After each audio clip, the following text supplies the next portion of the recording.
থেকে আপনি আপনারটা শেয়ার করতে এসেছেন। সো আমরা স্টার্ট করতে পারি একেবারে ছোটবেলা থেকে, যেখান থেকে আপনার বলার আছে প্লিজ। কোন জেলায় জন্মগ্রহণ করেছেন? আমি হচ্ছে বেসিক্যালি ঢাকার মেয়ে। আমার দেশের বাড়ি হচ্ছে কেরানীগঞ্জ, বাহারবিটি। ওকে, শুরু করুন প্লিজ। আমার ছোটবেলা কেটেছে, আমরা হচ্ছে যৌথ পরিবার থেকে বড় হয়েছি শ্যামবাজার, পুরান ঢাকা। এবং আমার স্কুল ছিল হচ্ছে saint Francis Xavier's girls high school, যেটা হচ্ছে লক্ষ্মীবাজারে অবস্থিত। আমরা 4 বোন, আমাদের কোনো ভাই নেই। আমি হচ্ছে মেঝো। আমার বড় বোনের বিয়ে হয়ে গেছে অলমোস্ট 10 বছর, 2টা বাচ্চা আছে। তো আমার আব্বুরা হচ্ছে মানে সবাই খুব অবাক হয় যে আমার আব্বুরা খুব ফ্যামিলি আর কি খুব বড়। আমার আব্বুরা 10 ভাই 1 বোন। আমার আব্বু হচ্ছে মেঝো, আমিও মেঝো সন্তান। তো ছোটবেলার আপনার সবকিছুই খুব সুন্দর গোছানো ছিল, মানে একসাথে বেড়ে ওঠা, কাজিনদের সাথে খেলাধুলা করা। পুরান ঢাকাতে কি? পুরান ঢাকা। ওকে। তো ওখানে তো প্রচুর মানে উৎসব জারি হোক না কেন সবকিছুতে একটা আমেজ লেগেই থাকে। পৌষ সংক্রান্তিও আমরা খুব ভালো মতো পালন করি। সো ছোটবেলা পর্যন্ত সবকিছুই ঠিক ছিল, স্কুল পর্যন্তও ঠিক ছিল। যখন আমি ইন্টারমিডিয়েটে পড়ি, আমার বাবা হচ্ছে, আমি একটু বলিনি, আমার বাবা হচ্ছে পেশাগতভাবে হচ্ছে ব্যবসায়ী। এবং আমার যে বাকি চাচারা আছে, আমাদের ফ্যামিলিতে টোটাল 4 জন ডাক্তার। একজন আছে হচ্ছে আপনার এনবিআর এর এখন ফার্স্ট সেক্রেটারি হিসেবে আমার চাচা। আর হচ্ছে আমার বাকি চাচারা হচ্ছে বিজনেস করে। তো আমার বাবা নটরডেম কলেজ থেকে আপনার ইন্টারমিডিয়েট পাশ করেছেন এবং তখন থেকে উনি ব্যবসার সাথে জড়িত। আচ্ছা। আমাদের বেসিক্যালি ব্যবসাটা ছিল হচ্ছে আপনার ইম্পোর্ট এক্সপোর্ট, যেটা কাঁচামাল শ্যামবাজারে, যেটা আদা, রসুন, পেঁয়াজ এই ধরনের। তো আমাদের নিজস্ব আড়ত ছিল। ওকে। তো যেহেতু সব ছোটবেলার মেমোরি। ওকে।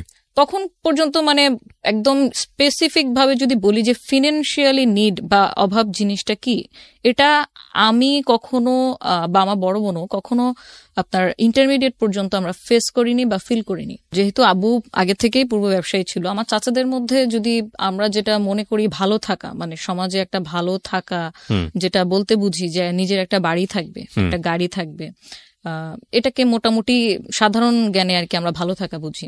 তো সেটা আমাদের সবার আগেই হয়ে যায়। আমার বাকি চাচাদের মধ্যে আমার আব্বুই হচ্ছে সবার আগে আপনার গাড়ি কেনে। হ্যাঁ। এবং তখন দেখা গেছে যে আমাদের যে স্কুলের যাতায়াত সবকিছুর জন্য আমাদের সাথে একজন বডিগার্ড ঠিক বলবো না, একজন কেয়ারটেকার থাকতো।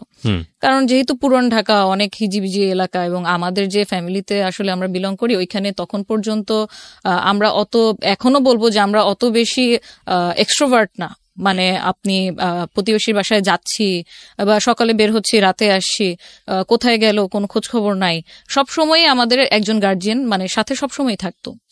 যাওয়ার ক্ষেত্রে কোনো বাইন্ডিংস নেই, বাট সবসময় থাকতো। তো তখন থেকে দেখা গেছে যে আমরা দেশের বাইরে কখনো যাওয়া হয়নি। আব্বু যেহেতু ব্যবসায়ী ছিল, খুবই ব্যস্ত থাকতো, বাট আমরা অলমোস্ট দেখা গেছে যে আমি ইন্টারমিডিয়েট পর্যন্ত অলরেডি 5-6 বার কক্সবাজার ঘুরতে চলে গেলাম, সিলেটে চলে গেলাম চাচাদের সাথে। তো এই ধরনের মেমোরিগুলো ছিল।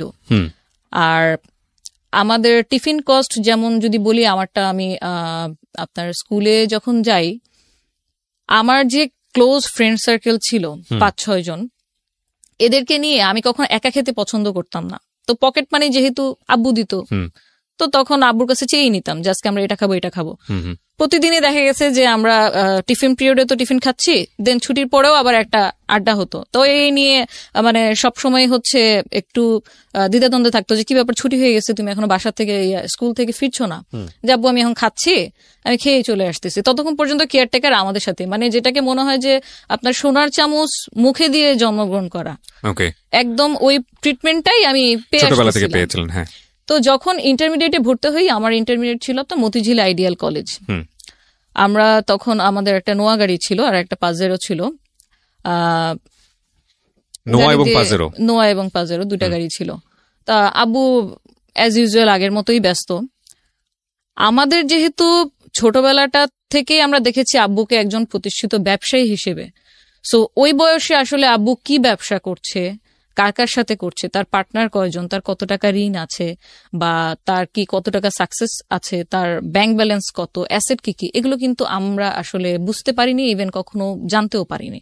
কারণ আব্বু যেহেতু খুব অল্প বয়স থেকেই এন্টারপ্রেনার হয়ে গিয়েছিল, উনি বেসিক্যালি মেন ডিসিশনগুলো উনি একা একাই নিত। আর আমার আম্মুর কথা যদি বলি, আম্মু একান্তই পর্দানশীল এবং হচ্ছে আপনার ধার্মিক ছিল। সো আম্মুর সাথে আব্বু এই ধরনের ব্যবসায়িক আলাপচারিতা খুব একটা বেশি শেয়ার করতো না। আব্বুকে প্রায় দেখতাম যে হচ্ছে রাতে ঘুমাচ্ছে না, তো আমরা খুব মানে জিজ্ঞেস করতাম, জানার চেষ্টা করতাম, ঘুমের ট্যাবলেট নিচ্ছে, সবকিছু খাচ্ছে, আব্বুর আবার হার্টেরও প্রবলেম ছিল। মানে এরকম কখনো দেখেন? এরকম কখনো দেখিনি, ওকে, কারণ সবসময় ব্যস্ততার মধ্যেই কেটেছে। তো উনি যেহেতু মানে আমাদের সাথে কিছু শেয়ার করতো না, আমরা তখন বয়সে অনেক ছোট, মাত্র মানে মেট্রিক পরীক্ষা দিয়ে ইন্টারে ঢুকেছি, আমাদের সাথে তেমন কিছু শেয়ার করতো না। হয়তো এই সেন্স থেকেও করতো না যে ও তো মেয়ে মানুষ, ও তো আমার ছেলে না, হয়তো ছেলে হলে শেয়ার করতো, এরকম হতে পারে। তো অনেকদিন মানে এরকম জিজ্ঞাসাবাদের পর যখন ডাইনিং টেবিলে খেতে বসি, একদিন ফোনে কথা বলছে, তখন কনভারসেশন এই পাশ থেকে আমি যতটুকু শুনে বুঝলাম যে কোনো একটা কারণে উনি কাউকে একটা চেক দিয়েছে অন্য কারো গ্যারান্টার হয়ে, এবং সে চেকটার টাকা অ্যাকচুয়ালি যার দেওয়ার কথা ছিল সে দিতে পারেনি। তখন আপনি ইন্টারে পড়েন? তখন আমি ইন্টারে পড়ি। আপনার বড় বোনের কি বিয়ে হয়ে গেছে? আমার বড় বোনের বিয়ে হয়নি, তখনও বিয়ে হয়নি। আচ্ছা, ওকে। তো আব্বুর যখন দেখলাম যে এই পাশ থেকে যখন শুনলাম যে এরকম কাউকে একটা চেক দিয়েছে, সেই চেকের এগেনস্টে এখন সে থ্রেট দিচ্ছে যে আপনি যদি টাকা গ্যারান্টার হয়েছেন, আপনি যদি না দেন তাহলে এটা তো আমরা কেস করে দিব। তো খুব বড় অ্যামাউন্টের, কোটি টাকার উপরে একটা চেক ছিল। তা এই অবস্থাতে যখন আব্বুকে আমি নিজে থেকে, আমি আব্বুর সাথে খুবই ফ্র্যাঙ্ক একদম ছোটবেলা থেকে, আমার ছোট বোনরা সবাই মানে আব্বুকে খুব ভয় করে বা শ্রদ্ধা করে, যেটাই করে, বাট আমি খুব ফ্র্যাঙ্ক। আমি সবসময় ওনার কোনো সমস্যা হচ্ছে কিনা বা আমার কোনো ডিমান্ড আছে কিনা এগুলো সবসময় সরাসরি বলতে পছন্দ করতাম। তো আব্বুকে যখন আমি সরাসরি জিজ্ঞেস করলাম যে হচ্ছে কোনো সমস্যা কিনা, তুমি কিসের চেকের ব্যাপারে কথা বলছিলাম, তো তখন বললো যে না কিছু না, এই একটু প্রবলেম হয়েছে আর কি। তো উনি এড়িয়ে যাওয়ার চেষ্টা করলো। তখন আমি বললাম না, তোমাকে আমি বেশ কিছুদিন ধরে দেখতেছি তুমি ঘুমাচ্ছ না, কেউ কি তোমাকে ফোনে কোনো থ্রেট করতেছে? বলে বলো, সলিউশন তো আছে। মানে বোনদের মধ্যে আপনি সবচেয়ে বেশি ফ্রি ছিলেন? মানে এই ধরনের কোশ্চেন তো বড় বোনের করার কথা। বড় বোনের করার কথা, এক্স্যাক্টলি, কিন্তু আমি আব্বুর সাথে বেশি ফ্র্যাঙ্কলি ছিলাম সব ব্যাপারে। তো আব্বু তখন বললো যে, তখন আমার সাথে শেয়ার করলো ঘটনা যে এরকম আমি তো একজনের উপকার করতে গিয়ে এখন আমি ফেসে গেছি। তো এখন দেখা যাচ্ছে যে ও টাকা তার দিচ্ছে না, এখন তারা আমাকে থ্রেট করছে যে হচ্ছে যদি না করি তাহলে চেকের মামলা হয়ে যাবে। এর মধ্যে একটা ছোট করে বলে রাখি, আমাদের মানে বিজনেস পারপাসে আব্বু ব্যাংক থেকে লোন নিয়েছিল বেশ কিছু অ্যামাউন্টের। তো ব্যাংক থেকে লোন নেওয়ার পরে সেই লোন এরকম বাড়তে বাড়তে বছরে বছরে বাড়তে বাড়তে প্রায় আপনার 24 কোটি টাকার কাছাকাছি চলে গিয়েছিল। ও, এটা আপনারা কেউ জানতেন না? আমরা জানতাম না, মাই গুডনেস। কারণ এটা তো আমি যখন ছোট, আরো ছোট, তখন থেকে হচ্ছে। আচ্ছা, তখন থেকে হচ্ছে? হ্যাঁ, তখন থেকে অলরেডি হচ্ছে। মানে আমি ইন্টারের পরেই আমার মেন হচ্ছে আপনার মানে ক্রাইসিসটা শুরু হয়, সবকিছু আস্তে আস্তে খোলাসা হতে থাকে। ওই পর্যন্ত আমরা কিছুই জানতাম না। ওকে। তো আব্বু তখন বললো যে না এরকম কিছু প্রবলেম হয়, সমস্যা নেই, আমি কথা বলে এটাকে আমি সর্ট আউট করে নিব। একদিন 2 দিন আবার গেল, 3 দিনের দিন আবার যখন দেখলাম এখনো তাকে ফোনে মানে কন্টিনিউ কিছু লোক মানে হয়তো হুমকি ধামকি দিচ্ছে, তখন আমি বললাম ব্যাপারটা আমি আবার আমার দাদার সাথে চাচাদের সাথে শেয়ার করার জন্য আব্বুরে বললাম যে আচ্ছা ঘটনাটা কি আমাকে বলো, আমরা কোন একটা সর্ট আউট তো করবো। এখন এখানে যদি তোমারও কোনো ফল্ট থেকে থাকে বা যারই ফল্ট, এটা একটা সর্ট আউট করতে হবে। এভাবে ঝগড়াঝাটি করে তো আসলে ঝামেলা বাড়বে, ঝামেলা কমবে না। তো ওইখান থেকে দেখা গেলো যে হ্যাঁ, আবু বললো যে অমুকের কাছ থেকে আমি চেকটা আমি দিয়েছিলাম, কিন্তু এখন তো ওই উল্টা আমাকে থ্রেট দিচ্ছে। তো এই জিনিসটা যখন আমি চাচাদের সাথে শেয়ার করি, তখন আমি শেয়ার করতে গিয়ে দেখলাম যে হচ্ছে মানে আমার মাথায় আকাশ ভেঙে পড়ার মতো। এই জন্য আমি শেয়ার করতে গিয়েছিলাম ধরেন 5% একটা প্রবলেমের কথা, কিন্তু গিয়ে জানতে পারি অলমোস্ট 80% একটা প্রবলেম নিয়ে আমরা অলরেডি চলছি, মুভ করছি। মানে বিষয়টা হচ্ছে এরকম যে আমার শরীরের কোনো একটা জায়গায় ছোট্ট একটা কিছু হয়েছে বলে আমি ডাক্তারের কাছে গিয়েছি, কিন্তু গিয়ে দেখি যে ক্যান্সার হয়ে বসে আছে। সঠিক। হ্যাঁ। এবং যখন মানে দেখলাম যে আব্বু এত কিছু শুরু থেকে আমাদের কাছে মানে হাইডের পর হাইড করে আসতেছে, আমরা জানি না। আমাদের যে বাসাটা ছিল, নিজেদের বাড়ি ছিল যেটা শ্যামবাজারে 9 তলা বিল্ডিং ছিল, আব্বু পাকিস্তান থেকে মার্বেল পাথর ইম্পোর্ট করে ওই বাসাটা বানায়। My goodness. ওটার নিচেই আমাদের আড়ত ছিল। সেই বাসাটার এগেনস্টে অলরেডি আপনার মানে নিলামের নোটিশ চলে আসছে পত্রিকাতে, লোনের এগেনস্টে, যে যদি লোনটা শোধ না করেন টাইমলি। অলরেডি তো চেকের ব্যাপারটা ছিল একটা মাইনর জিনিস, বাট এটা যখন জানতে পারি যে পত্রিকাতে চলে আসছে নিলাম হবে, এটা তো মানে সেই লেভেলের একটা বদনাম। বিশেষ করে আমাদের মতো ফ্যামিলি, আমরা তো ওখানে আমাদের ব্যবসা, আমার দাদা 1964 থেকে ব্যবসা করে, সো ওখানে আমরা খুবই রিনোন। তো যখন এটা জানলাম, আমার জাস্ট এটাই মনে হচ্ছিল যে তাহলে আমাদেরকে কেন বলা হয় নাই, আমরা তো অ্যাটলিস্ট হয়তো কিছু করতে পারতাম না, বাট একটা সাজেশন মেয়ে হিসেবে যতটুকু গাইডলাইন দেওয়ার কথা ততটুকু তো দিতে পারতাম, যতটুকুই নলেজে ছিল। তো এটা জানার পর তো তখন আব্বুকে গিয়ে আবার যখন বাসা ব্যাক করলাম, বাসা ব্যাক করে আব্বুকে বললাম, আব্বু এই ঘটনা, তাহলে আমাদেরকে কিছু বলো নাই কেন? বলে তোরা টেনশন করবি এই জন্য বলিনি। তোরা টেনশন করবি, আমরা যে তোমার 4টা মেয়ে, আম্মু আছে, আমাদের যদি আজকে এই বাড়িটা মাথার উপর থেকে ছাদটা যদি সরে যায়, আমরা যাব কোথায়? তাহলে ফিউচার প্ল্যান কি? তোমার তো একটা ব্যাকআপ তো থাকবে, তুমি এত বছর ধরে বিজনেস করতেছো, তো সেখানে তো মানে কোন একটা অ্যারেঞ্জমেন্ট তো থাকবে, হয়তো এফডিআর থাকবে, নয়তো অন্য কোথাও জায়গা কেনা থাকবে, কোনো ফ্ল্যাট কেনা থাকবে। আমাদের তাহলে সিকিউরিটি সিস্টেমটা কি ফিউচার? তার চেয়ে বড় কথা হচ্ছে তুমি কিভাবে এত টাকা মানে লস হলো তোমার, বা এত লোনটা কিসের জন্য হলো, এটার অ্যান্সার কি দিয়েছিল সে? এটার অ্যান্সার বলতে আব্বু যেহেতু অল্প বয়স থেকে ব্যবসা করছে, তো যখন দেখছে যে একটা বিজনেস করে ভালোই প্রফিট হচ্ছে, তখন একই সাথে আরো 3টা বিজনেস করে ফেলছে, এবং সবগুলোতে মোটামুটি ধরা গেছে। সবগুলোতে মোটামুটি যেমন প্রফিট করেছে। ব্যবসায় আসলে হয় কি, যে লাভ হলে 500 টাকা লাভ হয়, লস হলে বা 5000 টাকা একসাথেই লস হয়। জাস্ট এই কারণেই আপনার ওই ব্যাংক লোনে যাওয়ার কারণে আমার দাদার সবসময় নিষেধ ছিল যে ব্যাংকে লোন করো না, কারণ এটা আমাদেরকে মানায় না, সবাইকে ব্যাংক লোন মানায় না। তো উনি জানায়ও নেই যে উনি ব্যাংক লোন করছে। তো অনেক কিছুর ব্যাপারের কারণে উনি অনেকের কাছে ইনফরমেশন হাইড করে গেছে। কিন্তু এই যে আমার যে একটা ইনসিকিউর আমি ফিল করলাম তখন, যে আমাদেরকে জানাও নাই, তাহলে এখন যদি বাসাটা সত্যি সত্যি নিলাম করে দিতে হয় বা কাউকে সেল করে দিতে হয়, আমরা কোথায় যাব? রাইট। তখন আব্বুর কাছে এটার কোনো অ্যান্সার নাই। অ্যান্সার এই জন্য নাই যে উনি ভাবছে যে ব্যাংক ব্যালেন্স তো আছে, আমরা কোথাও না কোথাও যাব, কোথাও না কোথাও গিয়ে উঠবো। বাট এই যে একটা ট্রিপ্লেক্স বাসা, 9তলা বিল্ডিং, যেটা বানাতে খরচ হয় আনুমানিক 10 কোটি টাকার কাছাকাছি, কিন্তু পরে বদনামের ভয়ে কারো কাছে সেল করে দিলাম 2.25 কোটি টাকা, মানে মাত্র 2.25 কোটি টাকায়। তো এখানে তো অলমোস্ট লস। আমি যদি এখান থেকে প্রফিট করে বের করতে পারতাম, তাহলে আমার সেকেন্ড কোন অ্যাড্রেস আমি করতে পারতাম। সো এটা আপনার ইন্টারমিডিয়েটে পড়া অবস্থায় ঘটনা? ইন্টারমিডিয়েটে পড়া অবস্থায় ঘটনা। ওকে।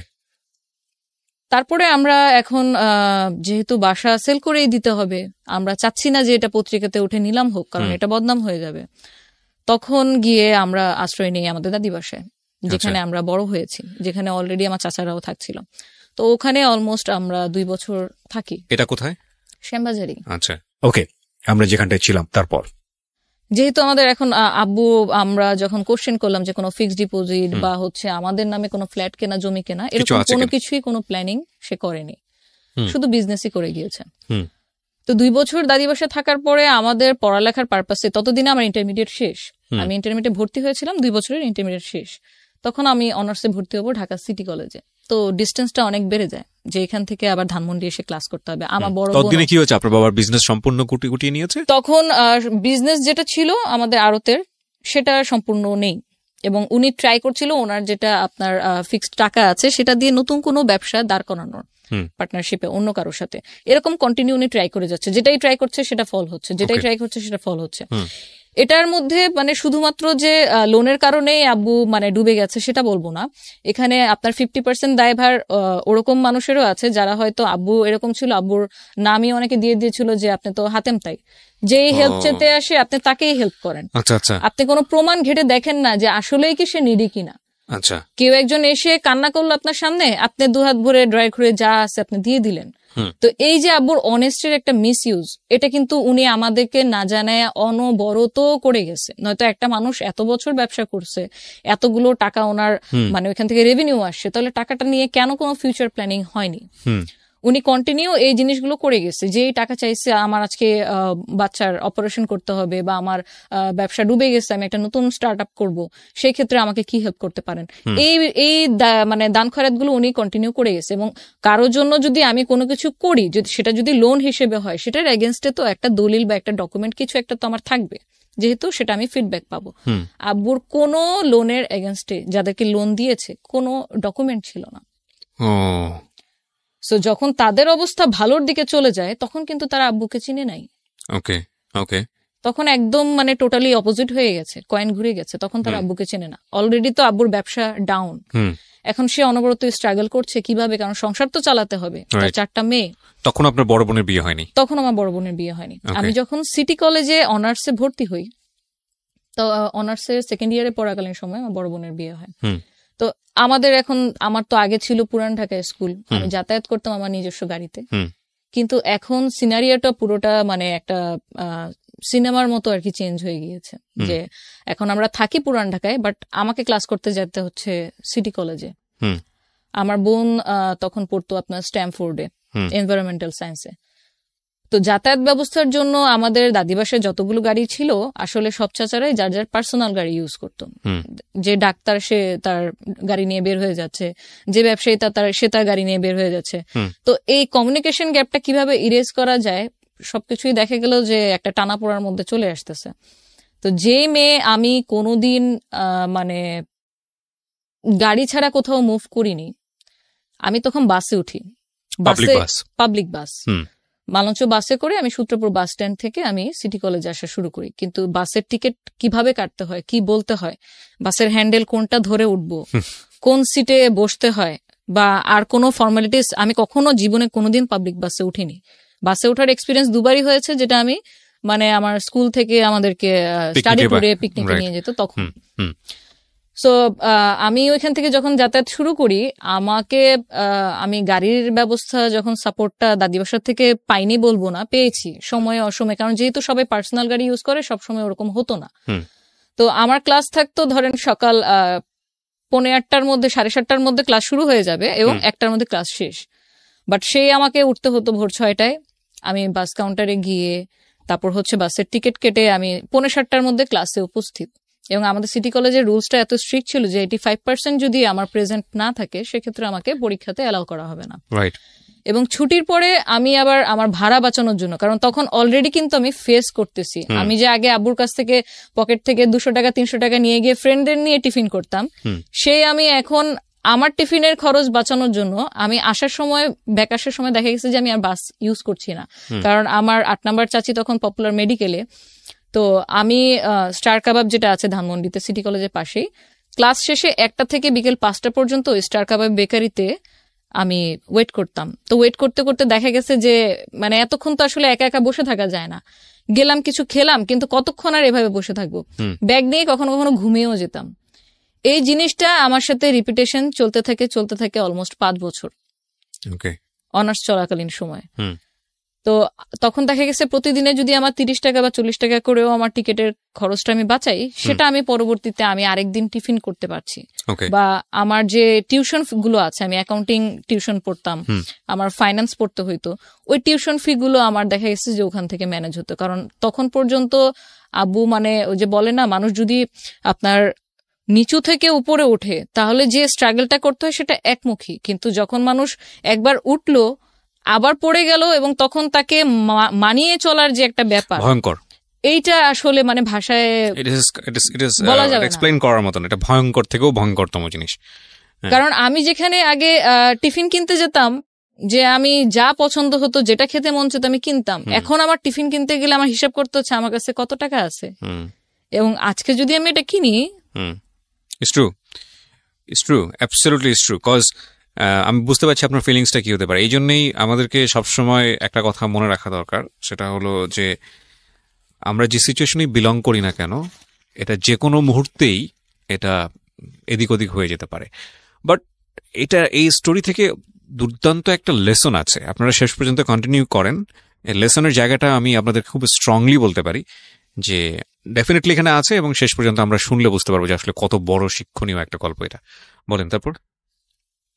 তো এইভাবে মানে চলতে থাকে, পড়ালেখা চালাতে থাকে, কারণ আমি অলরেডি তখন লাইফে কি হতে পারে বা কতটুকু আমি ফেস করতে যাচ্ছি সেটা অলমোস্ট কিছু হলেও টের পাচ্ছিলাম।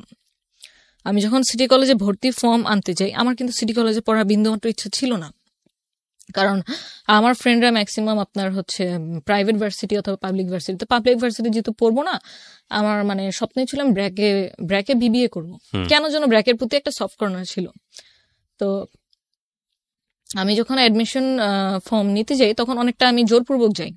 আমার বড় বোনের সাথে আমি ব্যাপারটা শেয়ার করি যে আমি ব্র্যাকে পড়তে চাচ্ছি। তো সে তখন আমার মানে চোখে আঙ্গুল দিয়ে দেখিয়ে দেয় যে দেখ, আমাদের তো মানে বাস্তব অবস্থা হচ্ছে এখন এরকম, 3 মাস পর পর সেমিস্টার ফি দেওয়া লাগবে, যেটা এখন পসিবল না। সো তোর পরে আরো 2টা বোন আছে, এখন খরচ টরচ যদি সব তোর মধ্যেই চলে যায় তাহলে বাকি 2টা বোনকে তো আর পড়ানো হবে না। So you sacrifice yourself. Sorry, It's okay, take your time, no problem.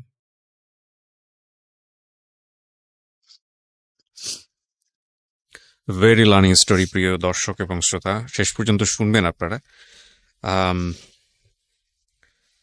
একটা মেয়ে বাংলাদেশে কি পারে এবং একজন নারী বাংলাদেশে কি পারে সেটা শিখতে হলে, জানতে হলে এই গল্পটা আমাদের শেষ পর্যন্ত শোনা উচিত।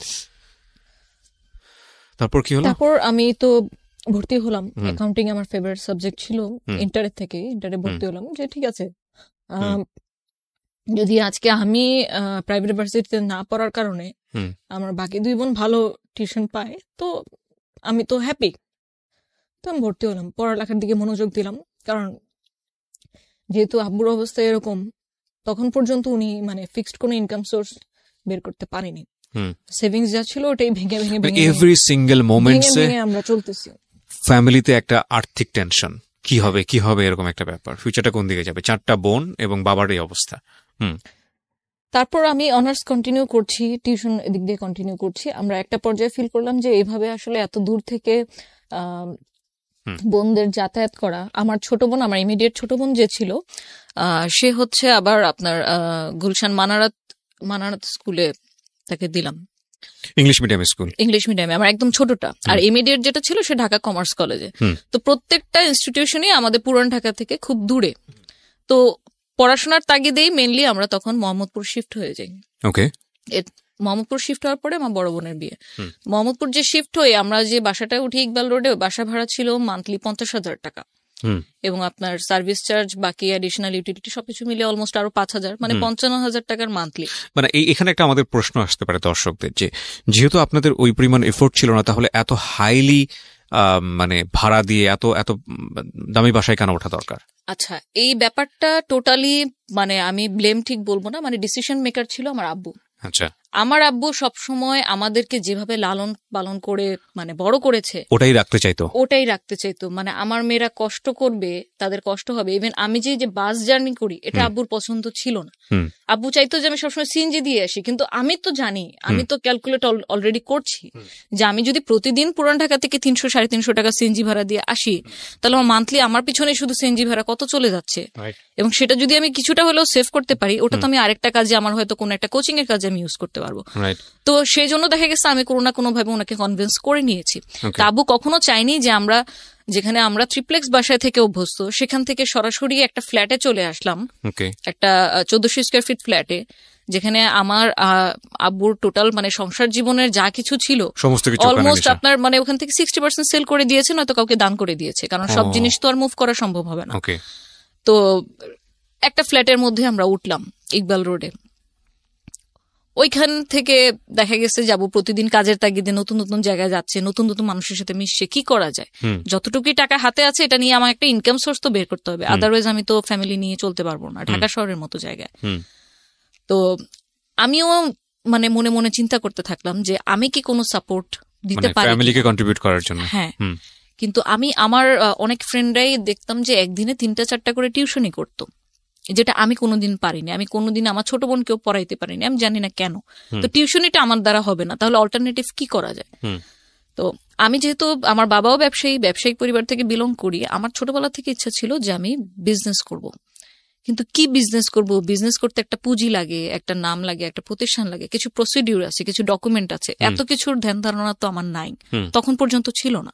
বাট আমার কিছু একটা করতে হবে যেটা দিয়ে আমি আর্নিং করতে পারবো, যেটা দিয়ে আমি আমার ফ্যামিলিতে কিছু হলেও কন্ট্রিবিউট করতে পারবো।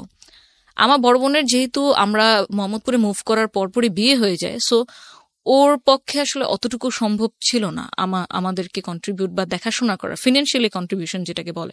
আদার মেন্টাল সাপোর্ট বা আপনি যে কোনো ধরনের কন্ট্রিবিউশন তো এখনো করে যাচ্ছে, still now, but financially contribution সে বেশি একটা দিন করতে পারেনি। সে পরে ইংলিশ মিডিয়াম স্কুলের একটা টিচিং এ আর কি প্রফেশনে চলে যায়। তারপর আমি যখন অনার্স ভর্তি হই, তখন আমি যেহেতু একটু এক্সট্রোভার্ট, আমার ফ্রেন্ড সার্কেল খুব ভালো আমি মেনটেন করতে পারি বা সবার সাথে মিশতে পারি। ওই সুবাদে আমার দেখা গেছে যে আমার ক্লাসেই খুব ভালো ভালো ফ্রেন্ড তৈরি হয়ে যায়, এবং সবার ক্ষেত্রেই মানে এমন একটা ফিডব্যাক আমার পেতে হয়েছে, যখন আমার সাথে কেউ মিশতো, খুব ভালো ঘনিষ্ঠ ফ্রেন্ড হয়ে গেছে, আস্তে আস্তে যখন ও আমার ব্যাকগ্রাউন্ড জানতো, আমার ফ্যামিলি এই বাবা এই ছিল, আমরা অমুক জায়গায় ছিলাম, আমাদের এই ছিল। সবাই শুধু আমাকে একটা কমন কোশ্চেন কেন যেন করতো, তোমাকে দেখে তো বোঝা যায় না যে তোমাদের এত মানে সম্পত্তি ছিল।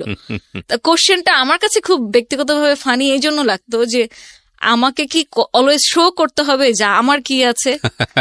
আমি তো এটা তখন শো করতে পারবো যেটা আমি নিজে ইনকাম করতে পারবো। ওটা আমার দাদার ছিল, ওটা আমার বাবার ছিল, ওটা আমার ছিল না।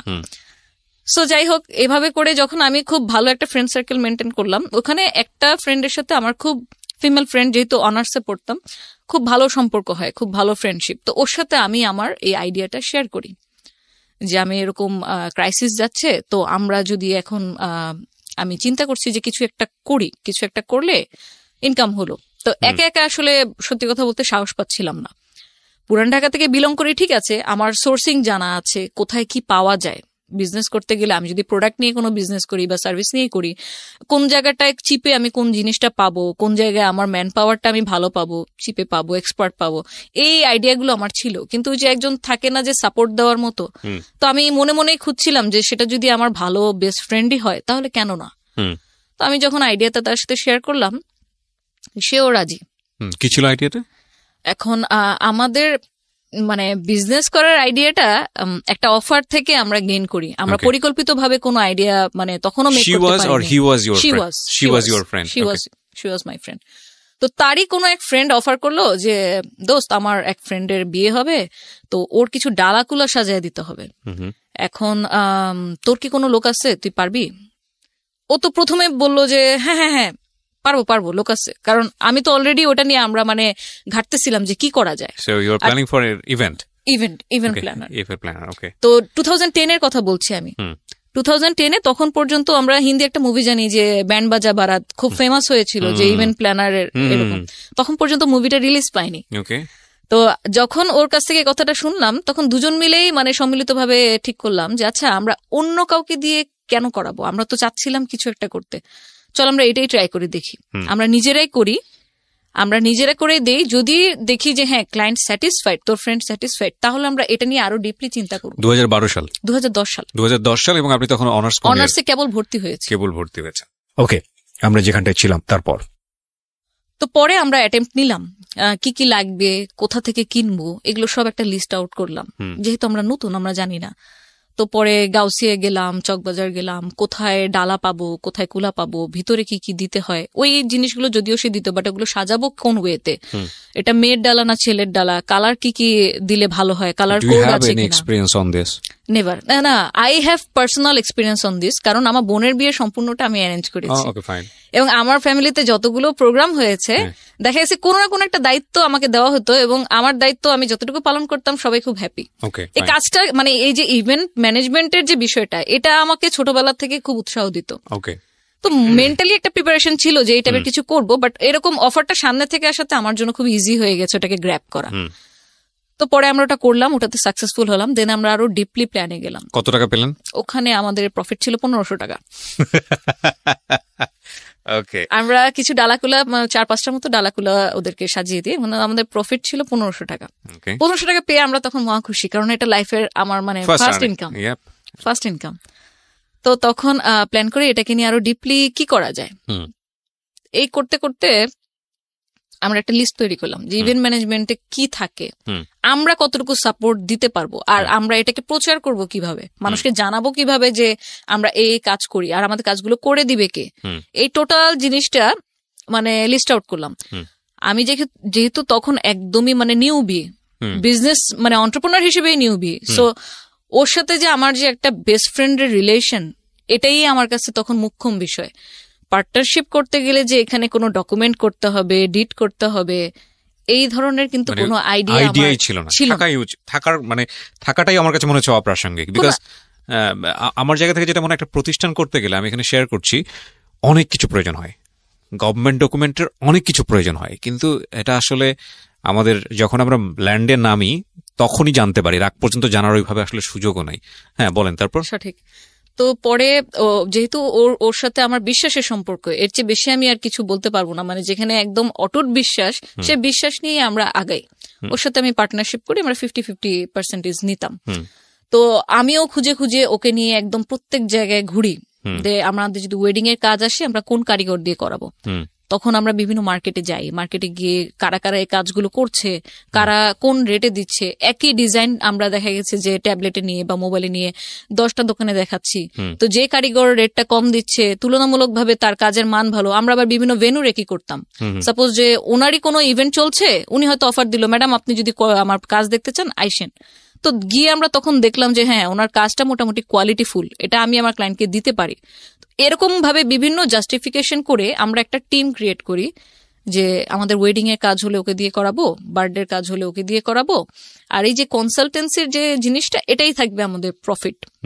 এবং এই পার্টটাতে দেখা গেছে যে টোটাল ক্লায়েন্টের সাথে যত ধরনের ডিলিংস এই টোটালটাই আমার ফ্রেন্ড করছে, যে ক্লায়েন্টের সাথে যোগাযোগ করা, ফেসবুকে কেউ মেসেজ দিল তাকে রিপ্লাই দেওয়া। আমরা জাস্ট একটা ইনিশিয়াল ভাবে 22,000 টাকার একটা ইনভেস্টমেন্ট নিয়ে নামি, এবং তখন যেহেতু ডিজিটাল মার্কেটিংটা কি এই ব্যাপারে কোনো জ্ঞান ছিল না, শুধু জানতাম কি ব্যবসা মানে হয়তো ফেসবুকে একটা পেজ খুললেই হয়ে যায়।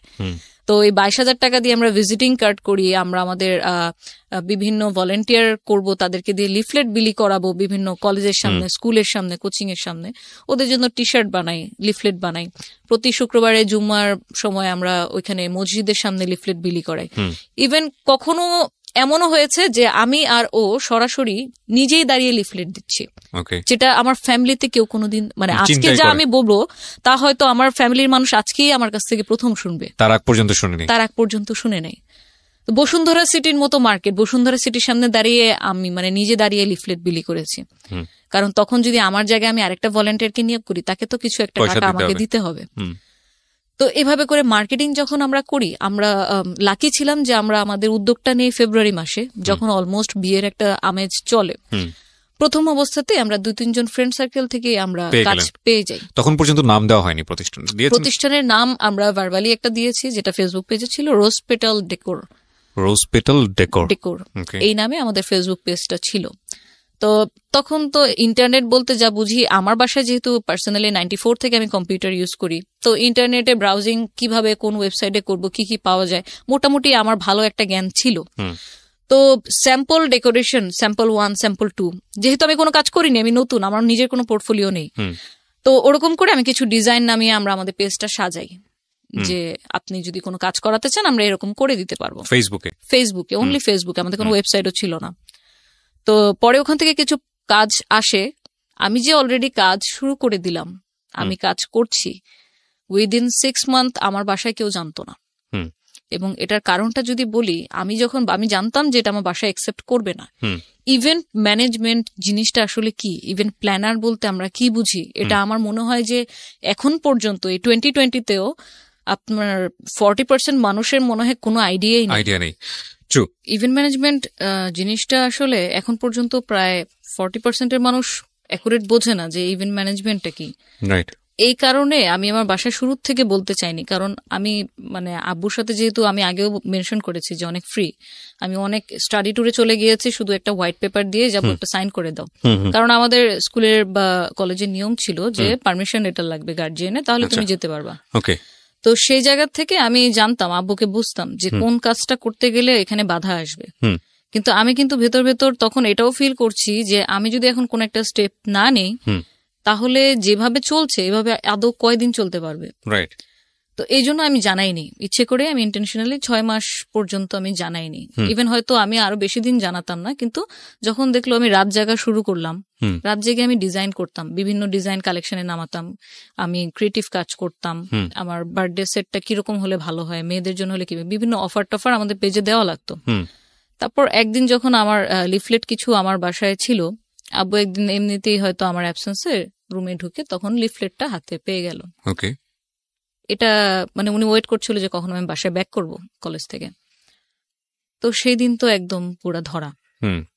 আমি আবার ছোটবেলা থেকে এরকম, ভালো হোক মন্দ হোক যেটাই হোক, আমি মিথ্যা কথা কখনো বলি না, কারোর সাথেই না।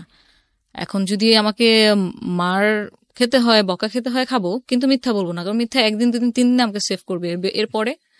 সো আব্বুকে বললাম যে আব্বু আমি এরকম বিজনেস শুরু করছি। কিসের বিজনেস? এগুলো কি? বেলুন দিয়ে ডেকোরেশন, বিয়ের স্টেজ, এগুলো কি? আমি বললাম যে আমি বিজনেস শুরু করছি আমার ওই ফ্রেন্ডের সাথে, তো আমাদের এমনিতে কোথাও মুভ করতে হয় না, কারণ আমি তো জানি ওনার কনসেপ্টটা। আমি কোথাও যাচ্ছি, একা যাচ্ছি, গাড়ি ছাড়া যাচ্ছি, কোথায় যাচ্ছি, এগুলো নিয়ে তো উনি তো কনসার্ন হবে, এবং সেটা আমাকে করতে দিও না 100% শিওর। তো ওনাকে কনভিন্স করার জন্য আমার যতটুকু ইনফরমেশন ওনাকে দেওয়া দরকার ততটুকু দিলাম, যে দেখো আমি আমার ফ্রেন্ডের সাথে করতেছি, এটা একটা অনলাইন বেস, আমাকে কোথাও যেতে হয় না, আমি বাসায় থেকে কাজ করি, নেটে আমাদের অর্ডার আসে, আমি নেটেই আবার মেইল করে এই জিনিসটা আমি আমার লোককে পাঠিয়ে দিই যে আমার অমুক ভেন্যুতে। কিছুটা ইনফরমেশন একে আমাকে হাইড করতে হয়েছে, না তো আমি আগাতে পারবো না। পরে উনি কোনোভাবে ওই দিনটা পার হইলো, বাট দেন যখন উনি এটাকে আরো ডিপলি বোঝার চেষ্টা করলো, আমারই তো বাবা, আমার শরীরে ওনার রক্ত, তো আমিও যেরকম ওনাকে ডিপলি বোঝার চেষ্টা করি, উনিও আমাকে ডিপলি বোঝার চেষ্টা করে।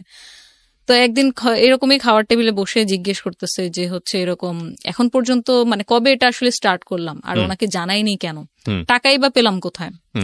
তো পরে আস্তে আস্তে আমি বললাম যে এরকম আমরা দুজন মিলে যেহেতু করছি, একার উপর বার্ডেনটা পড়েনি, কিছু আমার সেভিংস ছিল, কিছু রোজারিদের আমার ঈদি ছিল, সবকিছু মিলে আমি করছি। তো বলে তো এখন এটা অফিস, কারণ ওনার তো মেন্টালিটি ওরকমই যে আমার একটা অফিস থাকতে হবে, একটা ইনস্টিটিউশন থাকতে হবে, যেখান থেকে অর্গানাইজেশন থাকতে হবে, যেখান থেকে আমার আন্ডারে লোক কাজ করবে, আমি ওখানে বসে বসে অফিস করব। ওনার মেন্টালিটিটা এরকমই। বললাম অফিস তো এখন ইনিশিয়াল পর্যায়ে তো আর অফিস নেওয়া যাবে না, এখন তো আমাদের ওরকম পুঁজি নেই। তো উনি আমাকে অফার করলো যে আচ্ছা এই বিজনেসে ফিউচারটা কি শুনি, তাহলে আমি তোকে টাকা দিতেছি।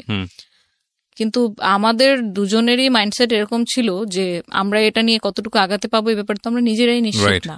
সো হোক সেটা বাবার টাকা, কিন্তু অলরেডি আমি একটা ক্রাইসিস পজিশনে আছি, আমার বাবার টাকার প্রত্যেকটা টাকা কিভাবে একদম 100% ইউটিলাইজ করা যায় সেই চেষ্টাতেই আছি। সো এখান থেকে আমরা কোনো সাপোর্ট নিব না, ওর ফ্যামিলি থেকে কোনো সাপোর্ট নেয়নি, আমিও নেইনি। তাবুকে বললাম যদি লাগে আমি চেয়ে নিব। বাট দিনকে দিন দেখলাম যে যখন ইভেন্ট ঘন ঘন আসতেছে, আমাকে ঘন ঘন বাইরে যাওয়া লাগতেছে, আমি বাসায় বসে বসে পেপার কাটিং করে জিনিসপত্র বানাচ্ছি, তো আব্বুর কোনো দিক থেকে এই কাজটাকে সম্মানজনক মনে হলো না। ওনার দৃষ্টিভঙ্গি থেকে মনে হলো যে আমি হয়তো কোনো সহজ সরল ভাষায় যেটাকে কামলা খাটা বলে, যে আমি কামলা খাটতেছি, এটা কোনো ব্যবসায় পর্যায়ে পড়ে না, এটাকে ব্যবসা বলে না। আচ্ছা, তো আব্বুর কাছে এই কাজটা তখন যেটা বুঝলাম যে সম্মানজনক মনে হচ্ছে না, কারণ উনি তো দেখে আসছে, নিজেও ব্যবসা করে আসছে, যে একটা অফিস থাকবে, সাথে কিছু অ্যাসিস্ট্যান্ট থাকবে, ওখানে বসে অফিস করবে, কাজের লেভেলটাই অন্যরকম। বাট যখন দেখতেছে যে আমি ক্লায়েন্ট থেকে অর্ডার নিচ্ছি ঠিকই, কিন্তু আমি বাসায় বসে অনলাইনে চ্যাটিং করছি, বা হচ্ছে আমার হাতে করার যে কাজগুলা, বেলুন দিয়ে কোনো কাজ বা হ্যান্ডিক্রাফট আইটেম, এগুলো নিজে বাসায় বসে বসে করছি, স্টিকার কাটছি, তখন এই জিনিসটা ওনার কাছে ভালো লাগলো না, যে আমার মেয়ে কেন আমার মেয়ে কেন এই ধরনের কাজ করবে, এটা কি কোনো কাজের মধ্যে পড়ে নাকি। আমাকে পরে এক পর্যায়ে এরকম অফার করে বসলো যে তোমার মান্থলি কত টাকা লাগবে, তুমি বাসায় বসে থাকো, আমি তোমাকে টাকা দিচ্ছি। দ্য থিং ইজ দ্যাট আপনি তো এখনো বিয়ে করেননি। না, আমি বাবা, আমার একটা মেয়ে আছে, 3 বছর বয়স ক্রস করেছে। আপনার বাবার ব্যাপারটা আমি ফিল করতে পারি, আপনি যেটা বলছেন সেটা 100% রাইট। আমার মেয়ে হলেও আমি খুব টেনশনে থাকতাম। এটাকে আসলে নেগেটিভলি নেওয়ার কিছু নাই, but it happen in family, right? Okay, বলেন তারপর। তো তারপর যখন আমাকে যখন দেখলো আমি কাজে খুব মশগুল হয়ে যাচ্ছি, খুব ডিপলি কাজটা আমার পড়াশোনার ক্ষতি করে না, বাট আমি কাজটাকে খুব পছন্দ করছি, যত দিন যাচ্ছে আমি এটাতে বেশি ইনভলভ হয়ে যাচ্ছি। আগে হয়তো মান্থলিতে একটা কাজ করতাম বা 2টা, এখন এমনও হয়েছে যে এটা অলমোস্ট আমার 1 বছর হয়ে গেছে, 1 বছর 1.5 বছর রানিং আমার ব্যবসার। তো তখন দেখা গেছে যে আমার একটু বেশি বেশি অর্ডার আসতেছে, তখন অফ সিজনেও আমি কাজ করতেছি, আমাকে পেমেন্ট দেওয়ার জন্য বাসায় বিভিন্ন লোক আসতেছে, হয়তো নিচে দাঁড়াচ্ছে যে ম্যাডাম পেমেন্টটা নিয়ে আসছি, এটা একটু কালেক্ট করার জন্য। তো এই যে লোকজন আসতেছে, আব্বুর এটাও টেনশন হয় একজন বাবার দৃষ্টিকোণ থেকে, যে এই যে লোকটা আসলো তার ব্যাকগ্রাউন্ড কি, সে জাজ করতেছে যে হচ্ছে এখন তো আজকে হয়তো সে তোর আন্ডারে আছে, হয়তো ওয়ার্কার বেসিসে আছে, দিনমজুর হিসেবে আছে, কিন্তু এটা কি অ্যাকচুয়ালি ভালো কিনা লোকটার। আমরা যখন কাউকে এমপ্লয়েড করি তখন তো তার সিভি নেই বা কিছু নেই, বাট আমার তো ওদেরকে আসলে হাজিরা বেসিসে কাজ করা, ওর ব্যাকগ্রাউন্ড সম্পর্কে সত্যি কথা বলতে একটা এনআইডি কার্ডও আমার ছিল না। সো আব্বুরও এই কনসার্ন থাকাটা ঠিক ওনার জায়গা থেকে। তো যখন দেখলাম বেশি বেশি ইনভলভ হচ্ছি, তখন আমাকে একটা পর্যায়ে অফারই করে বসলো যে হচ্ছে দেখো তুমি এরকম প্রতিদিন বাইরে যাও, বিভিন্ন ভেন্যুতে যাও, এই যে ভেন্যুতে দাঁড়ায় থাকো, মানুষ আসে কোশ্চেন করে তোমাকে, এটা এরকম কেন হয়েছে, এটা ঠিক করে দেন, একটা পেইন নেওয়া, মানুষের কথা শোনা, আবার একদম লাস্ট পর্যন্ত থেকে তাদেরকে হ্যান্ড ওভার করে দেওয়া। কেউ কেউ অনেকে বিলও কম দিচ্ছিল তখন প্রথম যে ডিড হয়েছে সাপোজ কথার কথা যে 20,000 টাকা কোনো একটা কাজ, সেখান থেকে আমাকে দেখা গেছে যে 5,000 টাকা কেটে দিচ্ছে, 2,000 টাকা কেটে দিচ্ছে। তো এই জিনিসগুলা উনি তো ওনার জায়গা থেকে কিছু হলেও বুঝতে পারতেছিল, কারণ অ্যাকচুয়ালি আমি তো একদম মানে কাদামাটি থেকে গড়ে ওঠা মানুষ। সো তখন বলো যে তোমার মান্থলি কত টাকা হাত খরচ লাগবে বলো, আমি তোমাকে দিচ্ছি, কিন্তু তুমি এই কাজটা অ্যাটলিস্ট করো না, আমার মান সম্মানটা কিছু হইলেও রাখো। ওনার খুব মানে প্রেস্টিজে লাগলো যে আমি এই ধরনের কাজ কেন করছি। এই জায়গা থেকে মেন কনফ্লিক্টটা আব্বুর সাথে আমার শুরু হয়। আমি হচ্ছে যে না, আমি করব কাজ, কোনো কাজকে আসলে ছোট করে দেখা যাবে না। আমার দাদার সিম্পল একটা ব্যাকগ্রাউন্ড যদি বলি, উনি কিন্তু পাকিস্তান 1964 থেকে উনি বিজনেস করে, কিন্তু উনি কি এক লাফে শিল্পপতি হয়ে গেছে তা তো না। ওনার কিন্তু একটা স্ট্রাগল ছিল, সাইকেল চালিয়ে হাটে পান নিয়ে চলে যেত, পাকিস্তান বর্ডারে পান বিক্রি করতো, গামছা বিছিয়ে কলা বিক্রি করতো। যখন আপনার দোকান ছিল আড়তে, আমাদের প্রথম আড়ত, তখন আমার দাদা কখনো এটা চিন্তা করেনি যে হচ্ছে আমার আজকে যদি আমি মজুদ, এখন আমরা রিসেন্টলি যেটা দেখি পেঁয়াজের দাম কেন বেড়ে যায়, আদার দাম কেন বেড়ে যায়, আমার দাদা কখনো মজুদ করে রাখতো না। ওনার হিসাব ছিল আমার আজকে খাবারের মতো টাকা উঠে গেছে, আমি শাটার বন্ধ করে বাসায় যেয়ে ফ্যামিলিকে টাইম দিব। সো ওই জিনিসটা না আমার ভিতরেও কাজ করতো, যে যদি আমার দাদা কলা বিক্রি করতে পারে, উনি যদি পান বিক্রি করতে পারে মানুষের কাছে, দেন তো ইম্পোর্ট ব্যবসা শুরু করলো। কি ছিল মানে কি করেছিল শেষ পর্যন্ত? ওনার তো হচ্ছে উনি ইন্ডাস্ট্রিয়ালিস্ট ছিল, ওনার রেক্সিনের ফ্যাক্টরি, তারপর হচ্ছে আমাদের যে এটা হচ্ছে আমাদের মানে পিতৃগত ব্যবসা, যেটা যে ইম্পোর্টার আপনার কাঁচামালের, আমাদের এখন বর্তমানে এখন পর্যন্ত 2টা আড়ত আছে ওখানে। আমার দাদা মানে কাঁচামাল বলতে মানে সব ধরনের বাজারের কাঁচা সবজি থেকে শুরু করে সমস্ত কিছু, যে আদা রসুন পেঁয়াজ তারপর মরিচ এগুলো এখনো আছে। তো আমার দাদা এই ব্যবসাটা শুরু করেছে, সেটা তার ছেলেরা, হ্যাঁ সেটা তার ছেলেরা আর কি ধরে এখনো ক্যারি করছে।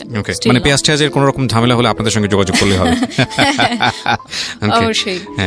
তো ওই জিনিসটা আমার ভিতরে কাজ করতো যে আমি, আমার দাদা যদি এত স্ট্রাগল করে, আমি তো দেখেছি, আমি তো একদম মানে 100% সাক্ষী যে কষ্ট করে যদি তুমি অনেস্ট থেকে এবং কষ্ট করে তোমার নিয়ত যদি সৎ হয়, তুমি কোত্থেকে কোথায় যেতে পারো। ওকে, আমরা যেখানটায় ছিলাম তারপর, তাহলে আমি যদি আজকে আমি নিজে লিফলেট বিলি করলাম, বা নিজে দেখা গেছে যে আমার ফুলের ওয়ার্কারের জায়গায় আমি তো প্রত্যেকটা কাজ বলবো হাতে ধরে শেখা, আমি যে শুধুমাত্র ভেন্ডর হায়ার করেছি তা না। এই যে বেলুন কিভাবে আপনার ফ্লাওয়ারের একটা শেপ নিয়ে আসতে হবে, সেটা কিন্তু আমি আমার ওয়ার্কারকে শিখাইছি। ইউটিউবে ভিডিও দেখে, টিউটোরিয়াল ভিডিও দেখে, ওরা তো এসব জানে না, ওরা টেকনোলজি থেকে অনেক দূরে। সো প্রতিটা কাজ আমার হাতে দেখিয়ে করানো। তো আমার কথা হচ্ছে যে যদি আমি কোনো কাজ করে সেটা সম্মানের সাথে, অনেস্টের সাথে যদি আমি আর্ন করি, সেটাতে তো লজ্জার কিছু নেই। এখন যদি একটা সিএনজি ওয়ালার কথা বলি, সে তো অ্যাটলিস্ট ভিক্ষা করছে না, সে কাজ করছে, কাজ করে কামাচ্ছে, তাকে তো হচ্ছে আমরা অসম্মানের চোখে দেখতে পারি। তো আব্বুর সাথে যেটা দেখা গেছে, আব্বুর জায়গা থেকে দাঁড়িয়ে তার মেয়ে হিসেবে আমাকে যেটা বলছিল সেটা আমি নিতে পারছিলাম। তো এই জায়গা থেকে কিছু আপনার দ্বন্দ্ব রেগুলারই হচ্ছে। তারপর আমি ফটোগ্রাফি শুরু করি, ফটোগ্রাফিও করি, আমার ফটোগ্রাফি করার শখ ছিল। ওটা নিয়েও দেখা গেল যে না, মানুষের ছবি তোলা ঠিক হবে না, মানুষের ছবি তোলা ঠিক না, এটা এগ্রি করি, এবং এগ্রি করি বলেই আমি 2 বছর কন্টিনিউ করে তারপর আর ফটোগ্রাফি করিনি। তো দিন যত যেতে থাকে আমার দিক থেকে আপনার মানে স্কোপটা কমতে আসে। আমি এক সময় হতাশ হয়ে যাই যে আমি তো বাসায় তখন অলরেডি মান্থলি কিছু না কিছু দিচ্ছি, দেখা গেছে যে হচ্ছে আমার প্রতি মাসে বাজারটা হয়তো আমি করে ফেলতেছি। এবং মোহাম্মদপুরে যাওয়ার পর থেকে যেটা হয়েছে যে আমাদের ওই যে একটা কেয়ারটেকার থাকার যে একটা ছোটবেলা থেকে বেড়ে ওঠা, ওই কেয়ারটেকার জিনিসটা আর ছিল না। এখন নিজেদের কেয়ার নিজেদেরই করতে হবে। সো যেহেতু মোহাম্মদপুর থাকি, আমি বাজার, কাঁচা বাজার যেটাকে বলে, বাসার সদাই কেনা, এটা আমিই করতাম। আমাকে ছোটবেলা থেকে আমার চাচা চাচি, খালা খালু, মামা এরা বলতো যে এটা তো কুতুবের, আমার আব্বু আর কি, কুতুবের মেয়ে না, ও হচ্ছে কুতুবের ছেলে। কারণ ওই যে ছোটবেলা থেকে এই ধরনের কাজ আমি করি। তো বাজারে একদম টোটালি 2010 থেকে শুরু করি, এখন 2020 চলে, 10 বছর ধরে আমার বাসার বাজার আমিই করি এখন পর্যন্ত। তো তখনও কন্ট্রিবিউট করছি, হয়তো কিছু কন্ট্রিবিউট করতে পারতেছিলাম বলে আব্বু একদম টোটালি জিনিসটাকে মানে ডিসএগ্রি করতে পারেনি। আচ্ছা করতেছে করুক, কিন্তু আব্বুর ধারণা এবং সবার ধারণা, আমার বোনের ধারণাও এটা ছিল যে ইভেন্ট ম্যানেজমেন্ট জিনিসটা মানুষ ভালো চোখে দেখে না। তারা ইভেন্ট বলতে ভাবে যে হয়তো আমরা যেটা দেখি বিভিন্ন ফেয়ারে গেলে আপনার রিপ্রেজেন্টেটিভ থাকে, কিছু ফর্মাল ড্রেসে পরা, আইডি কার্ড ঝুলানো, কি লাগবে স্যার, কি সার্ভিস দিতে পারি, এই ধরনের। ওনাদের কনসেপ্টটা অতটুকুর মধ্যে সীমাবদ্ধ ছিল যে দেখ মানুষ তো আর বুঝবে না যে তুই এখানে নিজে ভেনুতে মানে তুই মালিক, তুই ডিরেকশন দিচ্ছিস কিন্তু কাজ করতেছে তোর আন্ডারে অন্য কেউ। মানুষ কিন্তু ইভেন্ট ম্যানেজমেন্ট বলতে এটাই ভাববে যে তুই নিজে ফিজিক্যালি ওইখানে গিয়ে হয়তো এরকম সবার সাথে মানে অ্যাজ এ জব টাইপের কাজ আর কি এরকম করতেছিস। তো এটা আসলে আমাদের সাথে যায় না। আমাদেরকে মানুষ কি বলবে, যারা পরিচিত আত্মীয় স্বজন আছে এরা তো এটা ভালো চোখে দেখবে না, ইভেন দেখছে না এখন পর্যন্ত, তুই এটা ছেড়ে দে। তো এরকম বোনের সাথেও দ্বন্দ্ব চলতেছে, বাবার সাথেও দ্বন্দ্ব চলতেছে। আমাকে এটা মানে ম্যানেজ করতে খুব কষ্ট করা লাগছে। ম্যানেজ আমি ততদিন পর্যন্ত করতে পারিনি যতদিন না আমি আরো বড় বড় কোনো কাজ আমি নিয়ে আসতে পারতেছিলাম। কন্টিনিউ আমরা মার্কেটিং করার চেষ্টা করতেছি কিভাবে আরেকটু ভালো কাজ করা যায়। তো আল্লাহর অশেষ রহমতে দেখা গেছে যে অ্যাটলিস্ট 3 বছর যখন কেটে যায় আমরা মোটামুটি তখন কিছু টুকটাক কর্পোরেট কাজ করা শুরু করি। যেমন আমরা বসুন্ধরা সিটি শপিং মলে আপনার রমজান মাসে যে 1 মাসের একটা ডেকোরেশন থাকে আউটডোরে, গেট থাকে, এই কাজটা আমরা প্রভিটা গ্রুপের স্পন্সরশিপ নিলাম, নিয়ে ওদের ব্যানারে আমরা ওখানে ডেকোরেশন করি। তখন আমরা রিয়েলাইজ করি কর্পোরেট কাজ কতটুকু ভ্যাস্ট হয়। মানে আপনার বসুন্ধরার সেই অ্যাডমিন লেভেলে গিয়ে ওনাদেরকে প্রপোজাল দেওয়া, এবং তখন যেটা আমরা ফিল করি যে যেটা বললাম যে আমাদের ডকুমেন্ট ছিল না কোনো, ট্রেড লাইসেন্স, টিন সার্টিফিকেট, এই জিনিসগুলা, আমাদের কোম্পানির নামে ব্যাংকে অ্যাকাউন্ট আছে কিনা, এই জিনিসগুলা যখন ভেরিফাই করা শুরু করে তো তখন দেখা গেল যে এই জায়গা তো আমরা ধরা। তাহলে আমরা এখন যে আমরা কাজ করব, একটু কর্পোরেট লেভেলে ঢুকবো, বড় কোনো কাজ করবো, সেক্ষেত্রে তো আসলে ওরকম পেরে উঠতেছি না। তো আমি পরে স্যারদের সাথে কথা বলে কনভিন্স করলাম যে স্যার আমরা আসলে সত্যি কথা বলতে কর্পোরেট কাজ আমরা টুকটাক করেছি, বাট এরকম ভ্যাস্ট লেভেলে এখন পর্যন্ত করিনি। আপনি যদি আমাদের কাজের পোর্টফোলিও দেখতে চান, পোর্টফোলিও দিতে পারি, আমরা হয়তো খুব শীঘ্রই এটা আপনি যেটা যেটা ডকুমেন্ট বললেন আমরা করে ফেলবো। তো উনি খুবই সাপোর্টিভ ছিল, ওনার মেয়ের মতো করে আমাদেরকে বুঝালেন যে দেখো তোমরা যেহেতু করতেছো তাহলে প্রফেশনালি করো, জিনিসটাকে এরকম করলে তোমাদের জন্য বেটার হবে, আরো বড় বড় ভালো ভালো কাজ তোমরা নিতে পারবা। কারণ হয়তো আজকে তোমার সাথে আমি কথা বলে কনভিন্স বলে আমি তোমাকে কাজটা দিচ্ছি, আদারওয়াইজ সবাই কিন্তু কর্পোরেট কাজ এভাবে দেয় না, এই ডকুমেন্ট গুলো ডিট গুলো লাগে। তো তারপর আমরা কিছু কর্পোরেট কাজ করার পর যখন দেখলাম যে না, কর্পোরেট কাজ করার পরে বাসার মানে মতিগতি কিছুটা হলেও আস্তে আস্তে চেঞ্জ আসতেছে। যখন বললাম যে আমি বসুন্ধরা সিটিতে আছি মিটিং এ, ও আচ্ছা ঠিক আছে ওকে, যখন আব্বু কল দিত, তো যখন বুঝতে পারলাম যে না ওনার মাইন্ডসেটটা এরকম যে কোনো অফিসিয়াল এনভায়রনমেন্টে কাজ করতে পছন্দ করে, তো উনি চায় ওনার মেয়েও ওরকম কোনো কিছু করুক। কিন্তু এই যে ওয়েডিং পার্টি, বার্থডে পার্টি, এই কাজগুলোকে ওনাকে আমি আর মানে কনভিন্স করতে পারলাম না, সেটা যত বাজেটেরই কাজ হোক না কেন। তো এর মধ্যে যখন ক্লায়েন্টদের সাথে ডিলিংস গুলো আমার পার্টনার করে যাচ্ছে কন্টিনিউ, এবং আমিও দেখা গেছে যে প্রতিনিয়তই নতুন নতুন কি ডিজাইন করা যায়। কারণ আমার যেটা মাইন্ডসেট ছিল যে আপনি যদি মার্কেটে একটা কম্পিটিটিভ মার্কেটে ঢুকেন, আপনার প্রোডাক্ট যদি ইউনিক না হয় তাহলে ক্লায়েন্ট কিন্তু আপনার কাছ থেকে প্রোডাক্ট নিবে না। কারণ আপনি যেটা দিচ্ছেন ডিসকাউন্টে, এরকম ডিসকাউন্ট তো আরো 10 জন দিচ্ছে, আরো 20 জন দিচ্ছে, কিন্তু ওই 10 জন 20 জনের সাথে আপনার কোন একটা জায়গায় পার্থক্য তো থাকা লাগবে। সো আপনার প্রোডাক্ট বা আপনার ডিজাইনটা যদি ইউনিক না হয় সেক্ষেত্রে আপনি টিকে থাকতে পারবেন না। আমি কন্টিনিউ ওই ক্রিয়েটিভ লাইনেই মানে আমার সময় দিয়ে যাচ্ছি, সময় ব্যয় করছি। এই দিক থেকে যেটা হলো, আমি আমার পার্টনারকে তো টোটালি 100% 10% আমি ট্রাস্ট করে আসতেছি, কারণ হিসাব কিতাব থেকে শুরু করে সবকিছু ওই দেখতো, ব্যাক স্টেজের কাজগুলো আমি দেখতাম, কিন্তু ফ্রন্টাল ডিলিংস গুলো ক্লায়েন্টের সাথে অ্যাকাউন্টস এর জিনিসগুলো সব ও দেখছে।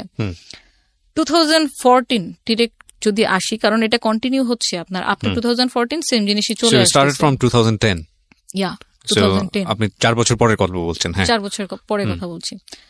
এর মধ্যে তো আমার মানে মোটামুটি একটা নাম টাম হয়ে গেছে, আমাদের পেজে অলমোস্ট আপনার 8000 এর উপর লাইক চলে আসছে, এবং সব অর্গানিক লাইক ছিল, আমরা কখনো পেজ প্রমোশনও করিনি, কারণ ডিজিটাল মার্কেটিং কি তখন আমি জানিই না। হ্যাঁ।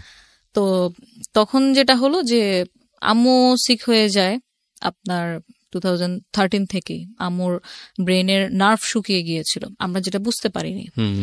তো আম্মু সিক হয়ে যাওয়ার কারণে তখন দেখা গেছে যে মানে বাসায়ও সময় দেওয়া লাগতেছে, পাশাপাশি হচ্ছে আবার ইনকাম কিভাবে বাড়ানো যায় সে চিন্তাও। বাসার মেঝো মেয়ে, বড় বোনের বিয়ে হয়ে গেছে, ছোট দুজন তো আরো ছোট, তো এইসব দেখাশোনাগুলো করা, আম্মুর এই যে হসপিটালে নিয়ে যাওয়া, ডাক্তার কি কি ফলো আপ দিচ্ছে সে ট্রিটমেন্ট গুলো বুঝে নিয়ে আসা, সেগুলো আবার ফলো আপ করা, সবকিছু মিলে ভালোই প্রেশার যাচ্ছিল। কিন্তু বুঝতে পারিনি যে আসলে সামনে কি ঝড় অপেক্ষা করছে। ওয়েট করতেছে, কারণ আমি কন্টিনিউ কাজের মধ্যে, তো কোনো কিছুর দিকে তাকানোর বিন্দুমাত্র কোনো মানে অবকাশ সুযোগ ছিল পাননি। না। যখন দেখলাম যে একদিন খেতে গিয়ে, মানে আম্মু যখন খেতে গিয়ে দেখলাম আম্মুর খাবার এখান থেকে বেয়ে পড়তেছে, আম্মু ঠিকভাবে খাও, তারপর দেখি যে না, যে সে যতই ঠিক করে এদিক দিয়ে পড়তেছে। ওহো। যখন আমরা কোথাও বেড়াতে যেতাম, হাঁটতেছি, আম্মুকে যদি এভাবে হাত দিয়ে না ধরি তো আম্মু স্টেবল হতে পারে না, তার ব্যালেন্সটা পিছনের দিকে চলে যায়।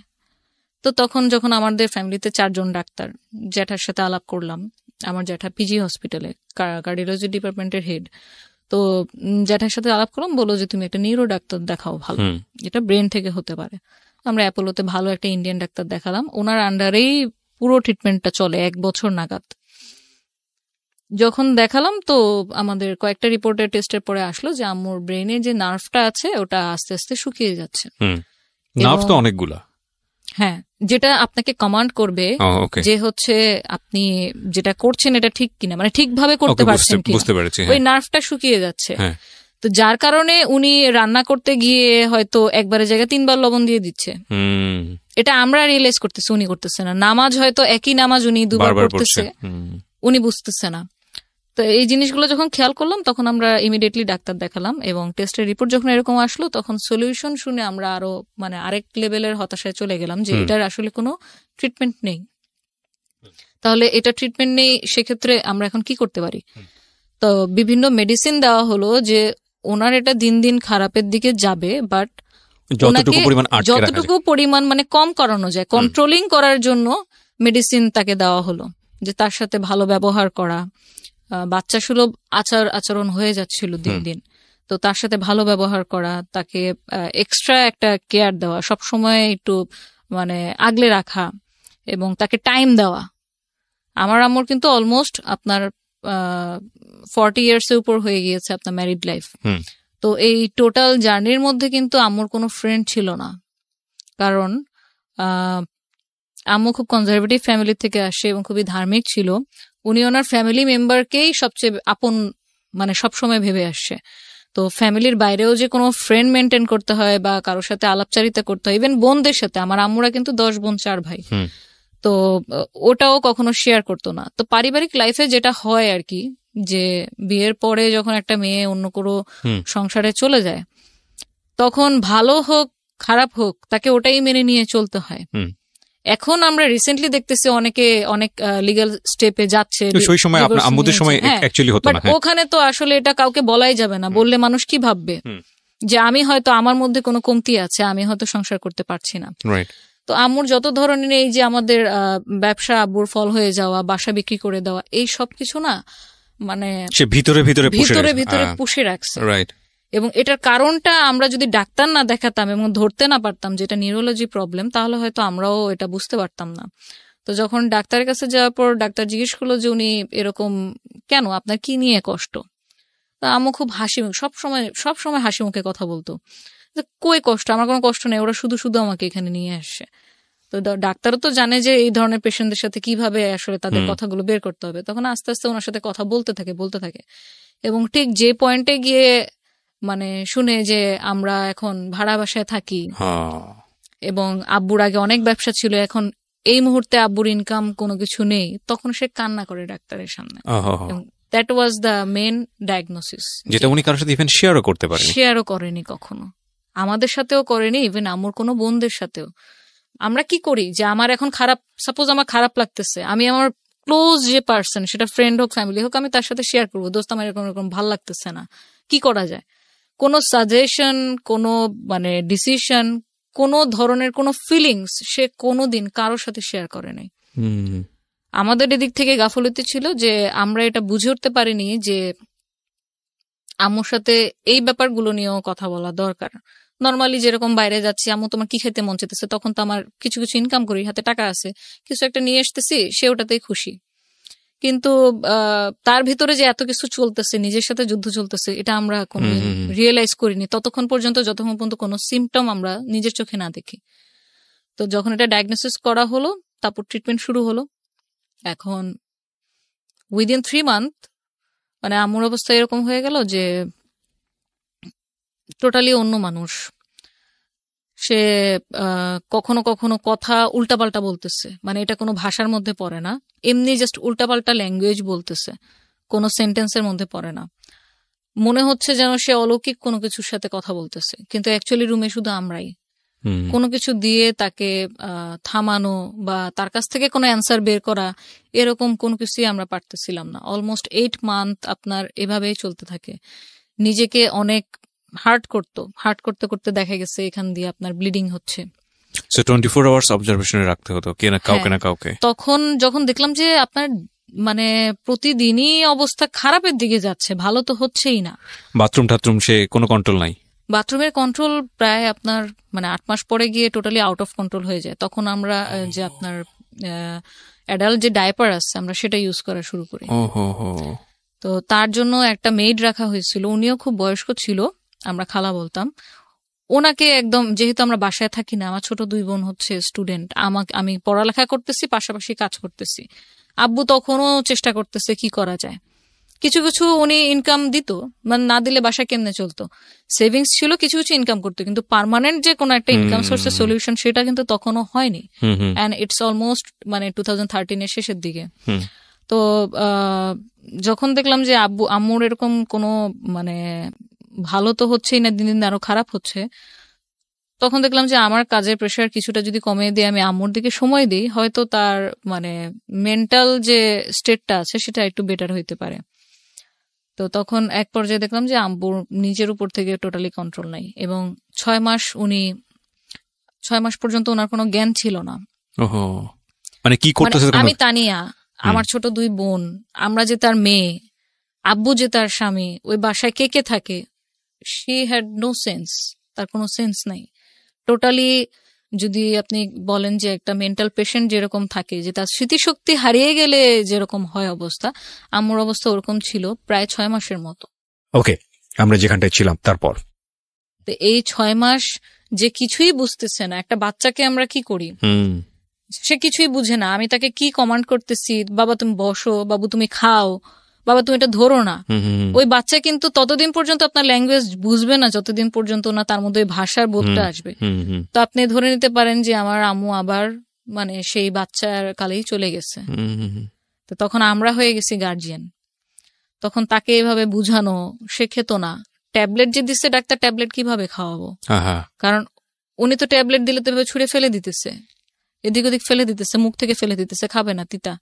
তারপর কলা ছিলে, কলায় ভরে ভরে তাকে ওই ট্যাবলেট খাওয়াইছি, কারণ এই ট্যাবলেট যদি না খাওয়াই তাহলে আম্মুর হাইপার টেনশন আরো বাড়তে থাকবে, আর যত বেশি হাইপার টেনশন বাড়বে উনি ফিজিক্যালি তত মানে নিজেকে হিট করবে। এই জিনিসগুলো মানে এটা যে ফেস না করেছে সে বুঝতে পারবে না যে আসলে কতটা ভয়ঙ্কর রকমের যুদ্ধ হতে পারে নিজেদের পরিবারের মধ্যে, নিজেদের সাথে। মানে আপনি ভেবে দেখেন যে মানুষটা তার লাইফের অলমোস্ট মানে 42 ইয়ার্স শুধু সংসার জীবনে কাটিয়ে দিছে তার স্বামী তার বাচ্চাদেরকে নিয়ে।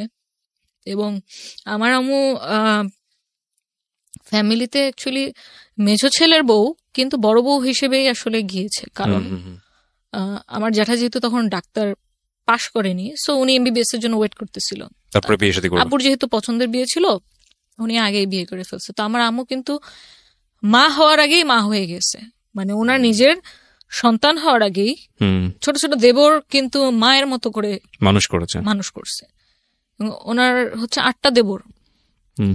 তো 8টা দেবরকে লালন পালন করা, বড় করা, শ্বশুর শাশুড়ি খেদমত করা, তারপর আমরা হলাম, আমাদের কি করা, কতটুকু ভয়ঙ্কর ভয়ঙ্কর। আপনি যেটা বলছেন উই ক্যান রিয়ালাইজ, ইয়েস।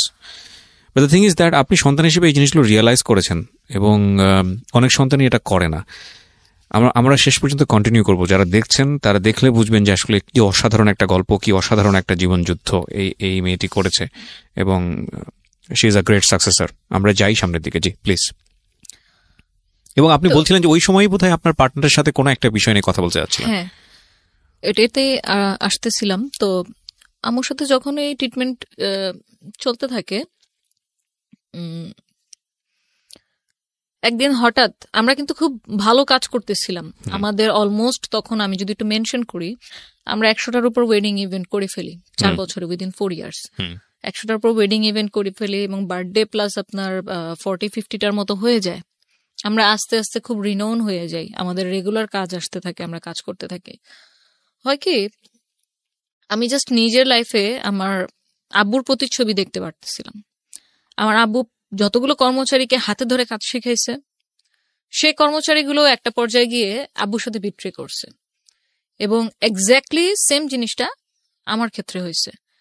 আমি 4 বছর ধরে হাতে কলমে ধরে হোয়াট ইজ ইভেন্ট ম্যানেজমেন্টে কি কি জিনিস থাকে, আমরা কিভাবে ক্লায়েন্টকে অ্যাপ্রোচ করব, ক্লায়েন্ট কিভাবে আমাদের খুঁজে পাবে, আমরা কাকে দিয়ে কোন কাজ করাবো, কোন জিনিস কোথায় পাওয়া যায়, কোন কাজের বিল মার্কেট ভ্যালু অনুযায়ী কতটুকু রাখলে আমরা কাজের ডিলটা লক করতে পারবো, ক্লায়েন্টকে প্রেজেন্টেশন কিভাবে দিব, বার্গেন কোন লেভেলে করব, প্রফিট মার্জিন কত থাকবে, আমাদের মার্কেটিং কস্ট পরবর্তীতে কি কি থাকবে, ইচ অ্যান্ড এভরি ডিটেল হাতে কলমে শিখানো হয়েছে। কারণ ও তো ওই ব্যাকগ্রাউন্ড থেকে ছিল না, বাট আমার তো পার্সোনাল এক্সপিরিয়েন্স ছিল। ইনস্ট্যান্ট একদিন 2014 ফেব্রুয়ারিতে জাস্ট এমনি কোনো আগের থেকে কোনো ঝগড়াঝাটি নেই, কোনো মারামারি কাটাকাটি, নাথিং, ইনস্ট্যান্ট একদিন বলে বসলো তা নিয়ে আমি আর পার্টনারশিপে বিজনেস করব না। তো আই সেড ওকে, রিজন, কারণ কি, কোনো প্রবলেম হয়েছে আমাকে বলো, শেয়ার করো। তো বললো যে না কোনো প্রবলেম নাই, বাট আমার কাছে মনে হইতেছে পার্টনারশিপে বিজনেস করার উচিত হবে না, আমি পার্টনারশিপে বিজনেস করতে চাই না। তো এখন সবচেয়ে তখন আমার কাছে যেটা মনে হলো যে আমি এত কিছু করলাম, জাস্ট কিছু যদি ডকুমেন্টস থাকতো আমার, আমি হয়তো এই সিচুয়েশনটাকে, যখন আমার আম্মু অলমোস্ট মানে এরকম এত অসুস্থ, আমি এত টেনশনে আছি, এখন বাসায় অ্যাডিশনাল আম্মুর একটা ওষুধের খরচও অ্যাড হয়েছে, এবং যে ওষুধগুলো দিত তাতে মান্থলি আপনার 5-6 হাজার টাকা দিয়ে শুধু ওষুধের খরচে চলে যেত। তো তখন আসলে আমার মাথায় কাজ করতেছিল না, আমার জাস্ট এটা মনে হচ্ছিল যে আমি সবচেয়ে বড় ভুল যেটা করলাম, পার্টনার হিসেবে নিয়েছি সেটার কোনো ডিড আমাদের ছিল না। আমরা যে রোজপেটাল ডেকোর নামটা দিলাম, ট্রেড লাইসেন্স তো করিনি, বাট অ্যাটলিস্ট এরকম যদি একটা ডিড থাকতো যে কোনো পর্যায়ে গিয়ে যদি আমাদের মনে হয় আমরা একসাথে কাজ করব না, তাহলে সেক্ষেত্রে আমাদের ডিসিশনটা কিভাবে হবে, কোন ওয়েতে হবে, যে থাকতে চাচ্ছে না সে চলে যাবে, সে কি কোনো রেভিনিউ বা কোনো গুডউইল কোনো কিছু সে ক্লেম করতে পারবে নাকি মানে কি হবে, এই ব্যাপারটা নিয়ে না আমাদের কোনোদিন মানে ওরালিও কোনো বিষয়ে আলোচনা হয়নি। কারণ হবে কেন, সে তোমার বেস্ট ফ্রেন্ড, তার সাথে আমার মানে প্রত্যেকটা কাজের সম্পর্ক পার্সোনাল, সে আমার সাথে ফ্যামিলির সাথে মানে এত বেশি মিলে গেছিল যে আমার যে পুরান ঢাকায় দাদির বাড়ি, আমি তাকে সে আমার ফ্রেন্ড লাগে, অথচ তাকে আমার সেই বাসাতেও ঘুরতে নিয়ে গেছি, সে ওখানে ঘুরছে, আমার দাদি তখন বেঁচে ছিল, সবাই তাকে খুব আদর যত্ন মানে খুব ভালোভাবে তাকে ট্রিট করছে। তো সে আমার এত ক্লোজ ফ্রেন্ড, তার তো মুখ দিয়ে এই কথা আসার কথা না। সো যখন হুট করে এরকম একটা প্রপোজাল ওর কাছ থেকে পাই যে ও আমার সাথে আর থাকতে চাচ্ছে না, ও আলাদা মানে এই বিজনেসই করবে বাট আলাদা কোনো একটা নাম নিয়ে করবে, ওর পার্সোনাল নাম নিয়ে করবে, তো তখন সাধারণভাবে আমি কোশ্চেন করলাম যে আচ্ছা ঠিক আছে, তুমি যেহেতু থাকতে চাচ্ছ না, তাহলে এই রোজপেটাল ডেকোর এটা আমি কন্টিনিউ করবো, তুমি তাহলে তোমার নতুন নামে করো। হ্যাঁ, আমি কোনো ঝামেলাতেই আসলে জড়াতে পছন্দ করি না, ঠিক আছে তুমি করো।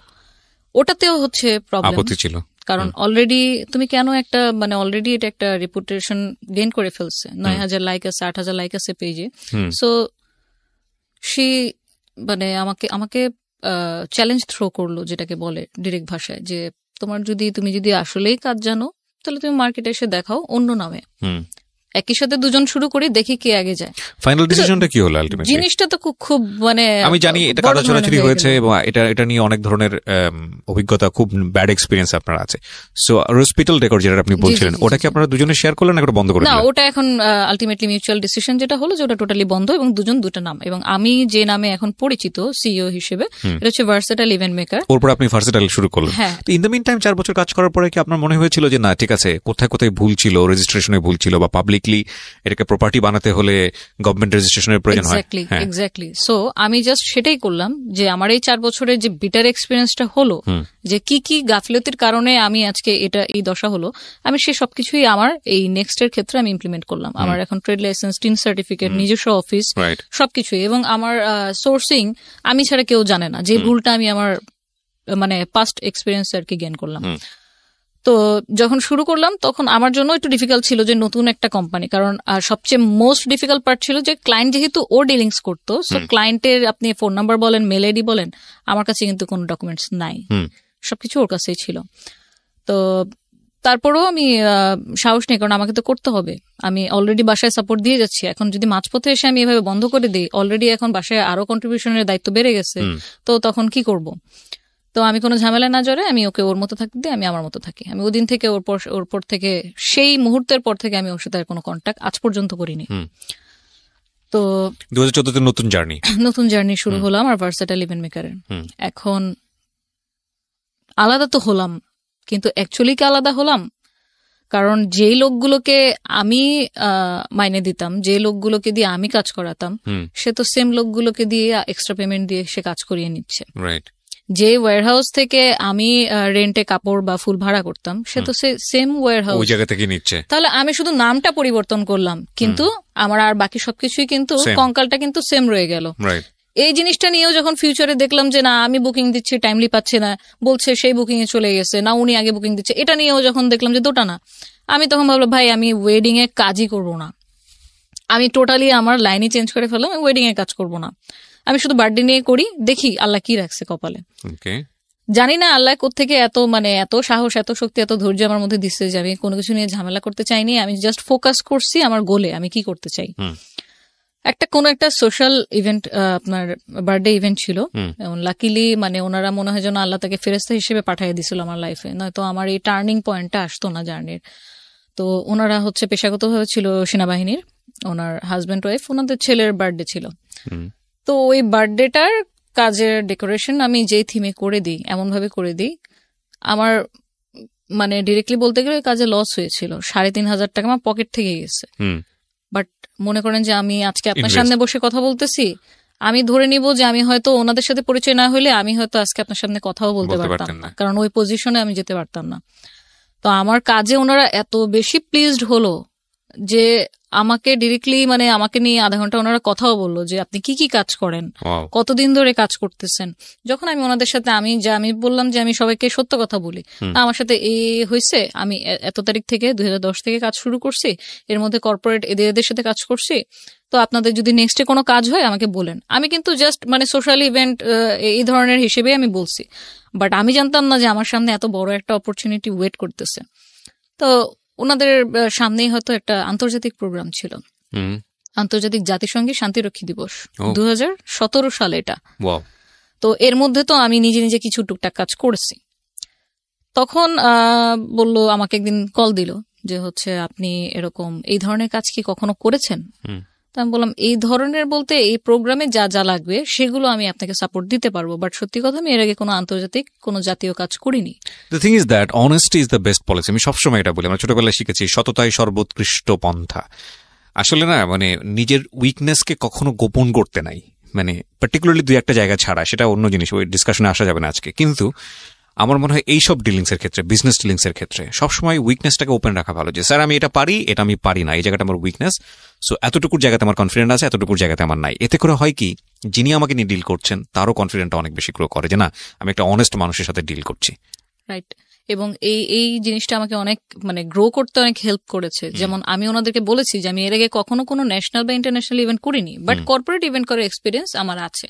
সো আপনাদের একটা ইভেন্টে কি কি লাগবে, কোন স্টেজ লাগবে, কোন গেট লাগবে, কোন ব্র্যান্ডিং লাগবে, ওখানে চিফ গেস্ট কি মাননীয় প্রধানমন্ত্রী থাকবে না মাননীয় রাষ্ট্রপতি থাকবে না অন্য কেউ, আমাকে ওভাবে বললে আমি ওই অনুযায়ী আপনাদেরকে ডিজাইন দিতে পারবো। সো ওই যে আমার ফার্স্ট অপরচুনিটি আসলো যে ঠিক আছে আপনি তাহলে একটা প্রেজেন্টেশন দেন, যদি আমাদের সিনিয়র যিনি আছে উনি যদি আপনার প্রেজেন্টেশন পছন্দ করে দেন বাজেট দিবেন। কারণ সরকারি প্রোগ্রামে হয় কি 6-7 জন মিলে বিট করে, তারপর সের মধ্যে কস্ট মিনিমাইজ করে যে সবচেয়ে লোয়েস্ট বিট করে তাকে কাজটা দেওয়া হয়। তো যেহেতু এটা আমার ফার্স্ট কাজ ছিল, এতটা সহজও আবার ছিল না যে আমি একদম আলাদিনের চেরাগ হাতে পেয়ে গেলাম। তো ওনারাও আমাকে আমার ক্যাপাবিলিটি টেস্ট করার জন্য আমাকে প্রথমে ওনাদের পার্সোনাল একটা ছোট ইভেন্ট আমাকে দেয়, যে তুমি যদি এখানে প্রুফ করে দেখাইতে পারো, তোমার কাজ দেখে আমরা বুঝবো নেক্সট কাজটা আমরা তোমাকে দিব কিনা। কাজ তো দিব পরের কথা, প্রেজেন্টেশন দেওয়ার পারমিশন তোমাকে দিব কিনা। সো আল্লাহর অশেষ রহমত যে ওই প্রোগ্রামে 100% স্যাটিসফ্যাকশন আমি ওনাদের কাছ থেকে নিই, এবং আমি আমার 100% 200% আমি দেওয়ার ট্রাই করছি, এবং আই এম ব্লেসড যে আমি ওনাদের মতো গার্জিয়ানই বলবো। কারণ আমার কাছে এখন সেনাবাহিনী একটা ফ্যামিলি হয়ে গেছে, আমার সেকেন্ড ফ্যামিলি। কারণ আমি গত 4 বছর ধরে প্রতিটা ইভেন্ট আমি সেনাবাহিনীর ইভেন্টই করছি। আমি সিভিল ইভেন্টের মধ্যে শুধু বার্থডে ছাড়া আর কোনোটা করিনি। তো তখন আমাকে সিলেক্ট করলো যে আপনিও প্রেজেন্টেশন দেন। তো Okay. ওই যে 2017 থেকে আমি শুরু করলাম ওনাদের সাথে পথ চলা, এবং দীর্ঘ আপনার 1.5 মাস লাগিয়ে একটা প্রেজেন্টেশন বানানো, সেটা বারবার চেঞ্জ করা, ডিজাইন চেঞ্জ করা, এবং আপনি আলটিমেটলি যখন ওই কাজটা পান, 48 ঘন্টা মানুষের চোখের পলক কিভাবে খোলা থাকে এটা আমি ওনাদের কাজ করতে গিয়ে শিখেছি। 24 ঘন্টা আগে আপনাকে ওয়ার্ক অর্ডার দেওয়া হবে, 24 ঘন্টার মধ্যে আপনি 3টা ভেন্যু ডেকোরেশন কিভাবে করবেন এটা আমি ওনাদের সাথে কাজ করতে গিয়ে শিখেছি। তো এই 4 বছরের মানে পেশাগত যোগ্যতায় বলবো যে আমাকে ওনারা জাস্ট মানে ওয়ান ম্যান আর্মি বানিয়ে দিচ্ছে। Wow. তো এখন So যদি you have আমাকে achieved a lot. অনেক অনেক মানে আমি কি বলবো, আমি খুবই গর্ববোধ করি এটা বলতে যে আমি সেনাবাহিনীর কাজ করি, কারণ Definitely. আমার কিছু প্রোটোকলের কারণে এই ধরনের প্রোগ্রামের কোনো ডকুমেন্টেশন কোনো কিছু আমরা মানে পাবলিকলি এটা দেই না। এখানে আচ্ছা। আমাদের কিছু প্রোটোকলের ব্যাপার আছে, হ্যাঁ। যতটুকু দেওয়া প্রয়োজন আমরা শুধু ততটুকুই আমাদের ফেসবুক পেজে দেই। তো অনেকেই ভাবে কি আমার পুরাতন যে ক্লায়েন্টরা যে আপু আপনি কি এখন ইভেন্ট করেন না, আপনি কি ইভেন্ট ছেড়ে দিচ্ছেন? তো তারা হয়তো জানে না যে ভার্সেটাইল ইভেন্ট মেকার হচ্ছে আমার কোম্পানি। সো আমি আর কখনো ওই বিষয়টা নিয়ে আসলে আর মানে বলতে যাই না যে হ্যাঁ করি, কর্পোরেট কাজ করি, বাট আপনার কোনো কাজ হলে বলেন, অবশ্যই করে করে দিব। দিব, হ্যাঁ। তো আমি খুব এটা প্রাউড ফিল করি যে যেই মানুষটাকে আমি সবকিছু শিখালাম সেখান থেকে যখন আবার আলাদা হয়ে গেলাম, আমি এরকম প্রবলেমেটিক ফেস করার কারণে আমি ওয়েডিং সেক্টরটাই ছেড়ে দিলাম, দেন শুরু করলাম আবার নতুন করে টোটালি কর্পোরেট, তাও বাংলাদেশ সেনাবাহিনীর সাথে। সো ওইখানে কাজ করার ক্ষেত্রে আপনার প্রতিটা বছর 2017, 18, 19 পরপর 3 বছর কিন্তু এই প্রোগ্রামটা আমিই করি। ওকে। এবং 2019 সালেও আপনার এই যে সমরাষ্ট্র প্রদর্শনী যেটা প্যারেড গ্রাউন্ডে হয়, সেখানে বঙ্গবন্ধু স্টল, যেটাতে মাননীয় প্রধানমন্ত্রী সর্বপ্রথম এন্ট্রি করেছিল, ওই স্টলটা আমার হাতে করা, ওটা প্রত্যেকটা ডিজাইন আমার হাতে করা। বিউটিফুল। তো ওইখানে আমরা একটা রেপ্লিকাও করি ইঞ্জিনিয়ার কোডের। তো এভাবে করে ওনাদের সাথে কাজ করতে করতে না একটা আন্তরিকতা, একটা সম্পর্ক হয়ে গেছে। আমি একটা জিনিস দেখলাম কাজ করতে গিয়ে যে আপনাকে কখনো কোনো প্রফেশনাল মানুষ আপনার এইজ, আপনি কি মেল না ফিমেল, আপনার প্রিভিয়াস এক্সপিরিয়েন্স কি, এই 3টা দিয়ে জাজ করবে না কোনো প্রফেশনাল মানুষ।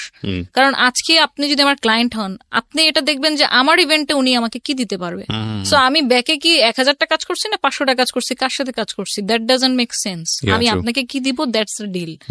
সো আমি ওনাদের সাথে কাজ করতে গিয়ে সত্যিকারে মানে অনেক অনেক অনেক কিছু শিখেছি, এবং আমার লাইফের এই টার্নিং পয়েন্টটা আমি সম্পূর্ণভাবে ধন্যবাদ জানাই যে আমাকে এমন ভাবে সাপোর্ট ওনারা দিয়েছে। এবং আমি যে হার্ডওয়ার্ক, ওনাদের সাথে আর্মিদের সাথে কাজ করা এত সহজ না। ওনারা প্রতিটা লেয়ারে যেভাবে কারেকশন করে, প্রত্যেকটা জিনিস যেভাবে ইঞ্চি ধরে ধরে মানে বুঝে নেয়, এটার সাথে মানে টিকে থাকাটা আমি মনে করি যে আমার ভিতর আল্লাহ অন্য কোনো কিছু হয়তো দিয়ে দিয়েছে। কারণ আমি আমার সমগোত্রেরই অনেক কলিগকে দেখেছি সেনাবাহিনী বিভিন্ন লেডিস ক্লাবের প্রোগ্রাম করেছে, কিন্তু যখন এই বারবার কারেকশন গুলো আসে না, লাস্ট মোমেন্টে যখন 11th আওয়ারে কারেকশন আসে, এই কাপড়টা ভালো লাগছে না, কাপড়ের এই কালারটা চেঞ্জ করে দেন, তখন আমাদের মাথা নষ্ট, কি করব, রিসোর্স তো এখানে নাই।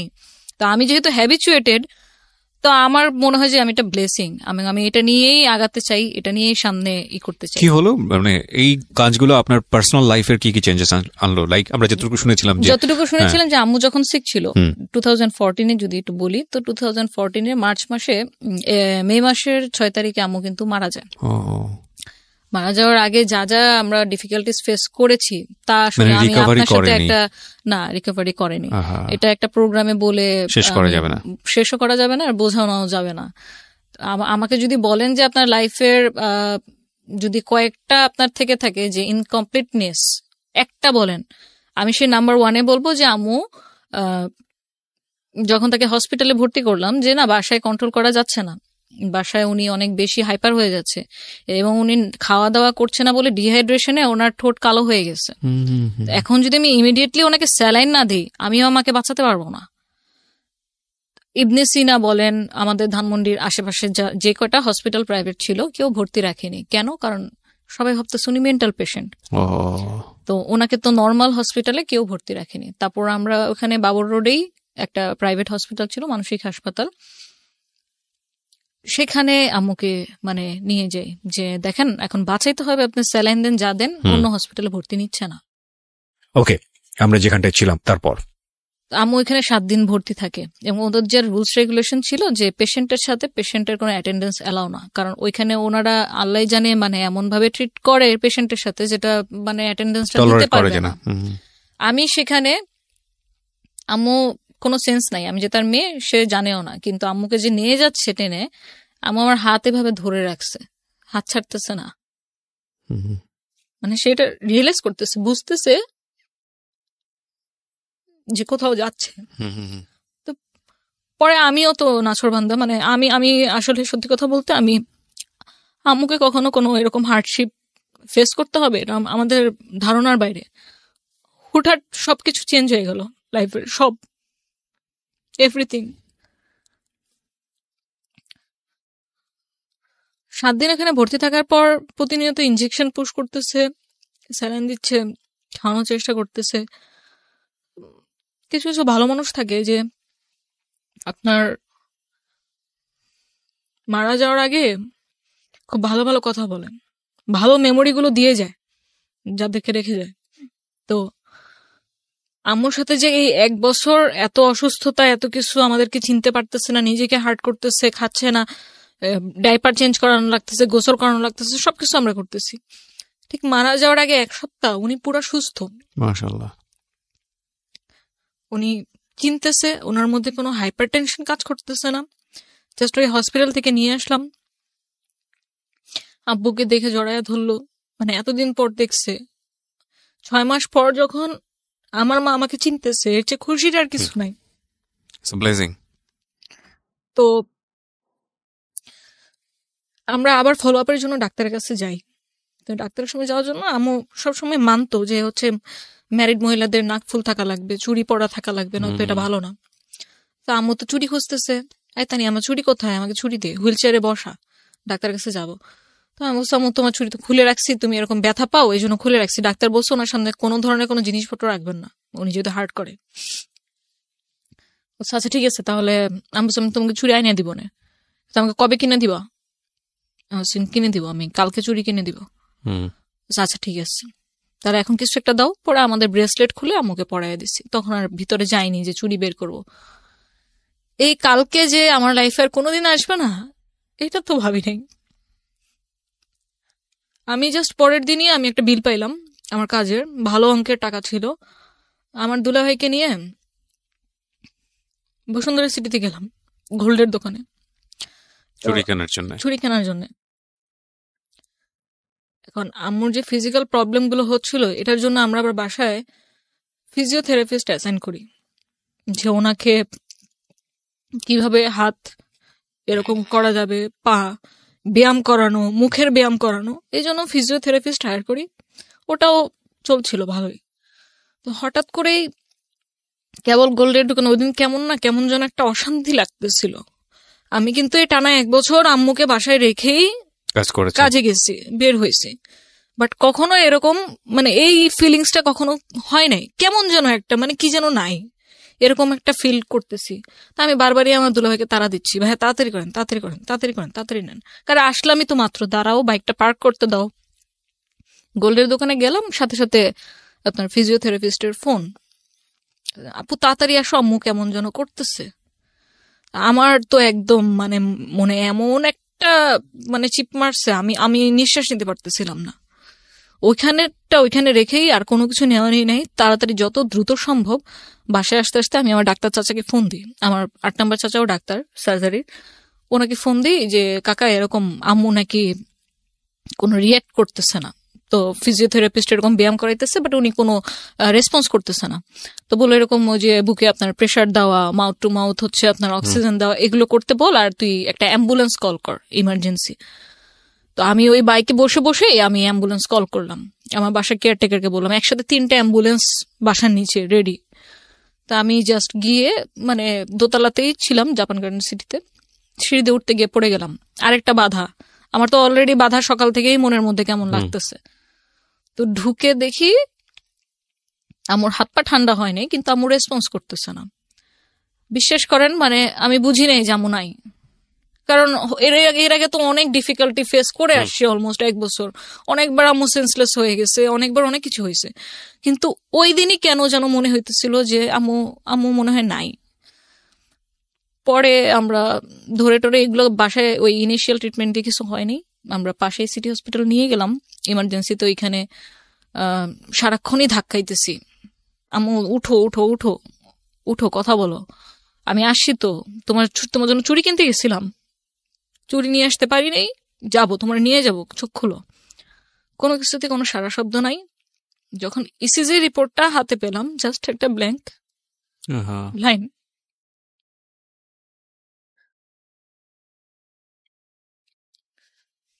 আই এম রিয়েলি সরি যে আপনাকে এরকম একটা মোমেন্টের মধ্যে দিয়ে নিয়ে যাচ্ছি। আমি একটা কথা বলি প্রিয় দর্শক এবং শ্রোতা, এই ভিডিওতে আপনারা দেখতে পাচ্ছেন না ফর সাম টেকনিক্যাল রিজন। আমি এমন একটা জায়গায় বসে ভিডিওটা করছি যেখানে দুটো ক্যামেরা বসানো যায় না। সো শুধু একটা কথাই বলতে পারি আপনাদেরকে যে এই 30 ইয়ার্স বা 31 ইয়ার্সের লাইফে তানিয়া যেটা ফেস করেছে, আপনারা হয়তো কেউ কেউ তাদের ব্যক্তিগত জীবনে অনেক বেশি ফেস করেন, কিন্তু এই মেয়েটা বাংলাদেশের সামাজিকতার জায়গাটা থেকে যে আপস অ্যান্ড ডাউন ফেস করে আজকে নিজেকে যে জায়গাটা এস্টাবলিশ করেছে, সেটা একটা ভয়ঙ্কর যুদ্ধ। এটা একটা অসাধারণ মোটিভেশনাল স্টোরি। আমি রিয়েলি সরি যে আপনার মাকে 2014-তে না, কত সালে উনি চলে গেলেন? 14-তে চলে গেলেন, এপ্রিল মাসের। আপনার বাবা তো এখনো বেঁচে আছেন নিশ্চয়ই? হ্যাঁ, আব্বু বেঁচে আছে।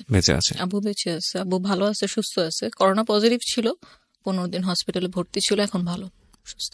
তো এরপরে কি হলো? মানে 2014-তেই তো আপনার আবার বিজনেসটাও ডিভাইড হয়ে যায়, ওই সময়টাতেই একই ঘটনা, একই বছরে, মানে দুটা ট্র্যাজেডি। রাইট। তো হচ্ছে প্রফেশনাল লাইফ আর হচ্ছে পার্সোনাল লাইফ। বাট আপনি গিভ আপ করেন নাই? আমি গিভ আপ করিনি কেন ভাইয়া, আমি মানে বয়সের তুলনায় অতিমাত্রায় আমি প্র্যাকটিক্যাল। তো মন খারাপ কার না হবে? যার মা নাই তার কেউ নাই। আমার এত সাকসেস, এত মানে অলরেডি অ্যাসেট আমি ক্রিয়েট করেছি কাজ করে, অলরেডি একটা সামাজিক একটা পজিশন আমি নিতে পারছি। বাট এই সবকিছুর ভ্যালুর সাথে যদি আপনি মেজার করেন, আম্মু নাই, আমার কাছে মনে হবে আমি আসলে খালি। আমি যদি একটু শর্ট করে কোশ্চেনগুলো করি আপনাকে, আপনার সাথে এখন কতজন এমপ্লয়ি কাজ করছে? আপনার ইউনিভার্সাল না ভার্সেটাইল ইভেন্ট মেকার আমার হচ্ছে বেতনভুক্ত আছে 15 জন।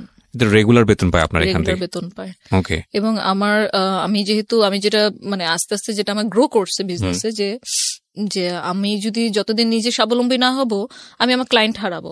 কারণ এত কম্পিটিটিভ মার্কেটে আপনাকে টিকে থাকতে হলে আপনাকে কস্ট মিনিমাইজ করতে হবে। সো আমি যখন আমার লাইট লাগতেছে, সাউন্ড লাগতেছে, ট্রাস্ট লাগতেছে, এলইডি লাগতেছে, যেহেতু কর্পোরেট কাজ সব করতেছি কন্টিনিউ, আমার গ্লাস সিস্টেম লাগতেছে, আমি যখন হায়ার করতেছি তখন কিন্তু এখানে আমার ব্রোকারকে একটা চার্জ দেওয়া লাগতেছে। আস্তে আস্তে টাকা জমিয়ে আমি এই জিনিসগুলো নিজেই কিনে ফেলি। মানে এগুলো সব আপনার নিজের এখন আছে? হ্যাঁ, আমার নিজের আছে। সো আমি যদি অ্যাসেট ভ্যালুর জায়গাতে যাই, আপনি রাইট নাও তো আপনি এমবিএ কমপ্লিট করেছেন বোধহয়? আমি মাস্টার্স কমপ্লিট করেছি অ্যাকাউন্টিং থেকে, ওইসিটি কলেজ থেকে 2016-এ, এবং এরপর আমি আইসিএমবিও করেছি লেভেল 2 পর্যন্ত। ওকে। আপনি এরপরে নিজের প্রতিষ্ঠানটা গ্রো করেছেন, কোথাও জবের জন্য ট্রাই করেননি? না, জব আসলে আমার ছোটবেলা থেকে কখনো করার ইচ্ছা ছিল না। সো আপনার এই অ্যাসেট ভ্যালু যদি বলি, আপনার মাত্র 6 বছর হয়েছে আপনার প্রতিষ্ঠানে, অ্যাসেট ভ্যালু যদি বলি আপনার প্রতিষ্ঠানে, সেটা কত? আমার আনুমানিক এটা 35 লাখ প্লাস। 35 লাখ প্লাস এই মাত্র আপনার 6 বছরে?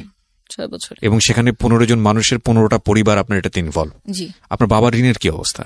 আব্বুর ঋণ অলমোস্ট 95% আপনার মানে সলভ হয়ে গেছে। আমার চাচারাও অনেক এটাতে বড় একটা অবদান রেখেছে। কারণ আপনি নিজেও অবদান রেখেছেন? আমি নিজেও আব্বুকে এখন পর্যন্ত সাপোর্ট দিয়ে যাচ্ছি। ফ্যামিলিটা টানার ব্যাপারে আপনি মুখ্য ভূমিকায় আছেন? হ্যাঁ, কারণ হচ্ছে আমার ছোট বোন তো হচ্ছে যে দুজন পড়ালেখা করতেছিল, ইমিডিয়েটলি যেটা আমার ছোট, সে অলরেডি মাস্টার্স কমপ্লিট করে ফেলেছে, ও টিউশনই করতেছে। বাট তার চেয়ে ছোট যেটা আছে, ওর পড়ালেখার খরচ তো স্টিল নাও বিয়ার করতে হচ্ছে। এবং আমি যে 2010 থেকে জার্নিটা শুরু করলাম আমার ব্যবসায়িক জীবনে, আমি কিন্তু 2010 থেকে আব্বুর কাছ থেকে ওই যে 100-200 টাকা করে পকেট মানি এখন পর্যন্ত আমি আটানাও নেইনি। এই 20 বছর আমার পড়ালেখার খরচ, আমার চিকিৎসা, আমার শখ, আমার আহ্লাদ, আমার সবকিছু পূরণ আমি নিজেই করেছি। আপনাকে আমি প্রশ্নটা অনেক শুরু থেকেই করবো ভাবছিলাম, সেটা হলো যে যেই ভূমিকায় আপনি ছিলেন সেটা একটা ছেলের ভূমিকা। আমাদের সামাজিকতার দৃষ্টিভঙ্গিতে সবাই চিন্তা করে যে একটা ছেলের ভূমিকা এটা। আপনি কি ধরনের প্রবলেম ফেস করেছেন? বা আপনি একই সাথে প্রবলেমের জায়গাটা না গিয়ে বরং আমি এই জায়গাটাকে যদি ডিফাইন করতে চাই, যে একটা মেয়ের জন্য আমাদের এই সোসাইটিতে গ্রো করা সহজ কিনা? না, এটা এখন পর্যন্ত দুঃখজনক হলেও সত্যি, এটা এখন পর্যন্ত সহজ না।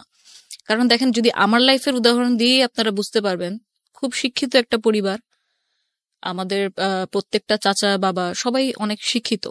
তো শিক্ষার যে অভাব আছে তা কিন্তু না, প্রচন্ড শিক্ষিত পরিবার। তারপরেও তার কিন্তু মেন্টালিটিতে আসছে যে এই যে কাজের বৈষম্যটা, তুমি এই কাজ কেন করবা, এটা তো একটা কামলা খাটার মতো কাজ। তো এই জায়গাটাতে কিন্তু এটা কিন্তু শিক্ষার কারণে হয় নাই।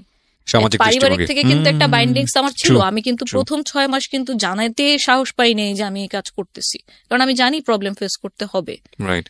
এবং এর মধ্যে আরো যত ধরনের ইনসিডেন্ট হলো আমার সাথে, যেমন আমার একটা ছিনতাই হয়ে গেছিল, ল্যাপটপ চলে গেছিল, আমার 4 টেরাবাইট আপনার ব্যাকআপ ছিল, সেটাও চলে গেছিল।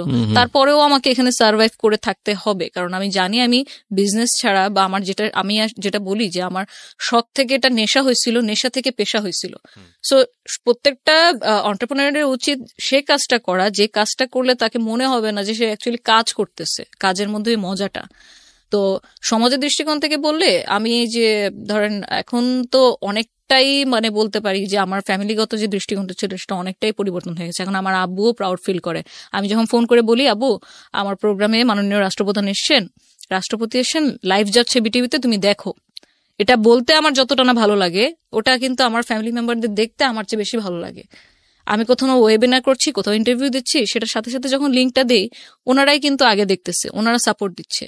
কিন্তু পাশাপাশি যদি একটা কথা বলি, দেখেন আমি যখন অসহায় ছিলাম, আমার যখন দরকার ছিল কোনো একটা মানে আমার কাঁধে হাত রাখার মতো মানুষ, যেহেতু আমার ফ্যামিলিতে এতগুলো বিজনেস পার্সন আছে, আমার ফ্রেন্ড সার্কেলে এত এত মানুষ আছে, তারা যদি আমাকে শুরুর থেকে মানে সাপোর্টটা দিত, আমার কিন্তু এই 10 বছর কিন্তু আমার এই টানাপোড়াটা লাগতো না। তা আসলে কিন্তু সবকিছু ফ্যামিলি থেকে আগে আসা উচিত, পরে তো আমি সমাজে চিন্তা করব। আমি এক্ষেত্রে একটু ডিফারেন্ট এই কারণে, অনেকেই আমার জায়গায় হলে থেমে যেত যে না আব্বু চাচ্ছে না, আব্বু এটা পছন্দ করেন, আমি করব না। আমি অনেক কিছুই আব্বুর কারণে স্যাক্রিফাইস করেছি, যেমন বলেছি যে আমি এখন পর্যন্ত হচ্ছে আমি ফটোগ্রাফিটা আমি স্যাক্রিফাইস করলাম। তারপর আমি কখনো আমার সবসময় চেষ্টা করেছি যে ফিমেল ফ্রেন্ড সার্কেল মেনটেন করার, সেফটি সিকিউরিটি পারপাসে। তো সবকিছুর ক্ষেত্রে আমি ঠিক আছি, মেনেছি তার কথা। কিন্তু যেদিকে আমি দেখবো যে না এই ভিউগুলো চেঞ্জ হওয়া উচিত আস্তে আস্তে, যে শুধুমাত্র একটা ছেলের ওপর একটা ফ্যামিলি ডিপেন্ড করে না, সেখানে আপনি কোনো কম্প্রোমাইজ করেন না, আমি সে জায়গাটাতে কোনো কম্প্রোমাইজ ঠিক এই জায়গাটা থেকে আমি যদি একটা পরামর্শ চাই, আমাদের যারা শ্রোতা থাকলেন, অসংখ্য মেয়েরা দেখেন এখানে, আমি জানি আমার এই কন্টেন্টটা মিলিয়ন মিলিয়ন ভিউ হবে, আপনি কি বলবেন একটা মেয়েকে যদি নিজের পায়ে দাঁড়াতে হয়, একটা মেয়ে শুধু নিজে চলবে না, তার পরিবারকে ক্যারি করার মতো যোগ্যতা রাখে, সেটা আপনার ভিডিওতে আপনি আপনার বক্তব্যে প্রমাণ পেয়েছে, আপনি তাকে কি পরামর্শ দিতে চাইবেন? কোন এনার্জি নিয়ে আসলে মাঠে নামতে হবে? দেখুন, আমরা অনেক বড় বড় ফেমাস মানুষরাও অনেক কন্টেন্ট বানায়, অনেক ভিডিও বানায় মোটিভেশনের উপর। এই যে মোটিভেশনের উপর ভিডিওগুলো বানায় না, এই যে বলতেছে তার নিজেরও তো একটা মোটিভেশনের দরকার আছে, যেটা আমার ক্ষেত্রে হয়েছে যে সেলফ মোটিভেশন। প্রত্যেকটা মানুষ, এটা আমি শুধু মেয়েদের ক্ষেত্রে বলবো না, ছেলে মেয়ে সবার ক্ষেত্রে বলবো, যে প্রত্যেকটা মানুষ যদি প্রতিদিন রেগুলারলি আপনার 10 বা 15 মিনিট সময়, সেটা সকালে রাত্রে যে কোনো পছন্দময় ফ্রি টাইমে সেলফ মোটিভেশনকে নিয়ে যদি একটু ভাবি যে আমার লাইফে অনেক মানুষের, প্রত্যেকটা মানুষের লাইফে, আমার লাইফ যারা দেখছে, আপনি আছেন, প্রত্যেকটা মানুষের লাইফে যার যার অবস্থান থেকে অনেক সমস্যা আছে, সমস্যা তো থাকবেই, কিন্তু এই সমস্যা যে পরবর্তীতে আরো বাড়বে না এর যেমন কোনো গ্যারান্টি নেই, আমি চেষ্টা করলে সেই সমস্যাটা যে আরো কমাতে পারবো না এরও কিন্তু কোনো গ্যারান্টি নেই। সো চেষ্টা সবসময় থাকতে হবে। আমি যেটা মনে করি, আমি যদি ভাবতাম আমি একটা মেয়ে মানুষ, আমার তেমন কোনো একটা টাকা নাই, আমি করব, আমার কোনো সাপোর্ট নাই, আমি কি করব? মানে আমি কি কারো কাছে জবের জন্য অ্যাপ্লাই করব, না কাউকে যা বলবো যে আমাকে বিজনেস করার জন্য টাকা লোন দেন? আমি এগুলো কোনো কিছুই করিনি। কেন করিনি? কারণ আপনি সবসময় দেখবেন আপনি কোন কাজ করতেছেন, আপনি ওপেন হন, আপনি আপনার ফ্যামিলি, আপনার বাবা মার সাথে আপনি ওপেন হন, তাদের কাছ থেকে কোনো কিচ্ছু লুকাবেন না। বিশ্বাস করেন যে আপনার বাবা মার চেয়ে বড় সাপোর্ট আপনার এই পৃথিবীতে কেউ নাই, সে আপনার যত ঘনিষ্ঠ হোক। আপনি যদি আপনার প্যারেন্টসের কাছে একদম খোলামেলা থাকেন, একটা ওপেন বুক যে আপনাকে পড়তে পারবে, আপনি যে কোনো প্রবলেম তার সাথে শেয়ার করেন, আপনার পার্সোনাল হোক প্রফেশনাল, আপনি বড় একটা সাপোর্ট সেখান থেকে পাবেন। হ্যাঁ, আমি 6 মাস বলতে পারিনি আমার বাবার কাছে, কারণ আমি জানি আমার বাবার মাইন্ডসেট কি। বাট আজকের দিনের ডেটে যদি আমি বলি, আমার চেয়ে বেশি প্রাউড আমার বাবা, কারণ আমি যে জায়গায় আমি কাজ করতেছি, তো এই জায়গায় তো আমি একদিনে চলে আসতে পারবো না। আমি তানিয়া যদি 2010 সালে সে 22,000 টাকা ইনভেস্টমেন্ট নিয়ে আমি সিনেমাতে যেতাম, আমি হয়তো ক্যান্টনমেন্টে গেট দিয়ে ঢুকতে পারতাম না। আমার পরিচয় কি? এখন আমি যে কোনো গেট দিয়ে আমার access allow, even not only Dhaka cantonment, আমি ঢাকার বাইরে অনেক ক্যান্টনমেন্টে কাজ করতেছি। তো এই জিনিসগুলো কিন্তু ধাপে ধাপে ধাপে ধাপে আসছে। আপনার যে কোনো প্রফেশন বলেন, এটা জব সেক্টর হোক, বিজনেস হোক, আপনাকে অবশ্যই আপনার ধারাবাহিকতা থাকতে হবে, আপনার কাজের, আপনার ক্রিয়েটিভিটির, আপনি সবসময় চেষ্টা করবেন আমি যেটা করব অনেস্ট ওয়েতে করব, আমার 100% আমি দিব। আপনার কোনো একটা ভুল হয়ে গেছে, আপনার ফ্যামিলিকে জানান, আপনার ক্লায়েন্টকে জানান, আপনার যে কাজ করছে তাকে সহযোগীকে জানান যে আমার এই ব্যাপারটা ভুল হয়ে গেছে, তুমি এটা ঠিক করে নিও। কখনো মানে আমি নিজে যেটা ফিল করি যে আমি কখনো কোনো ভুল করে সরি বলতে, আমি এক জায়গায় 100 বার সরি বলতে রাজি আছি, কিন্তু আমার যেখানে ভুল নাই সেখানে যদি কেউ আমাকে ব্লেম করে, আমি যথাসাধ্য চেষ্টা করবো তার ভুলটা কিভাবে ভাঙানো যায়। আমি দ্বন্দ্বে যেতে রাজি না। দেখুন দিন দিন জিনিসগুলো অনেক কমপ্লিকেটেড হয়ে যাচ্ছে, মানুষগুলো খুব কমপ্লিকেটেড হয়ে যাচ্ছে, কেউ কোনো জিনিস ইজিলি নিতে পারতেছি না। ও আমাকে এটা কেন বললো না, ওর তো এটা বলার কোনো রাইট নেই, ওকে আমার লাইফে ইন্টারফেয়ার করার ব্যাপারগুলো খুব বেশি গম্ভীর হয়ে যাচ্ছে। আমরা যদি পজিটিভ এনার্জি গুলো শুধু নেই মানুষের কাছ থেকে, নেগেটিভ এনার্জি গুলো যদি না নেই, এমনিতেই আপনার লাইফটা অনেক স্মুথ হয়ে যাবে। আমি এই জায়গাটা থেকে শেষ করতে চাই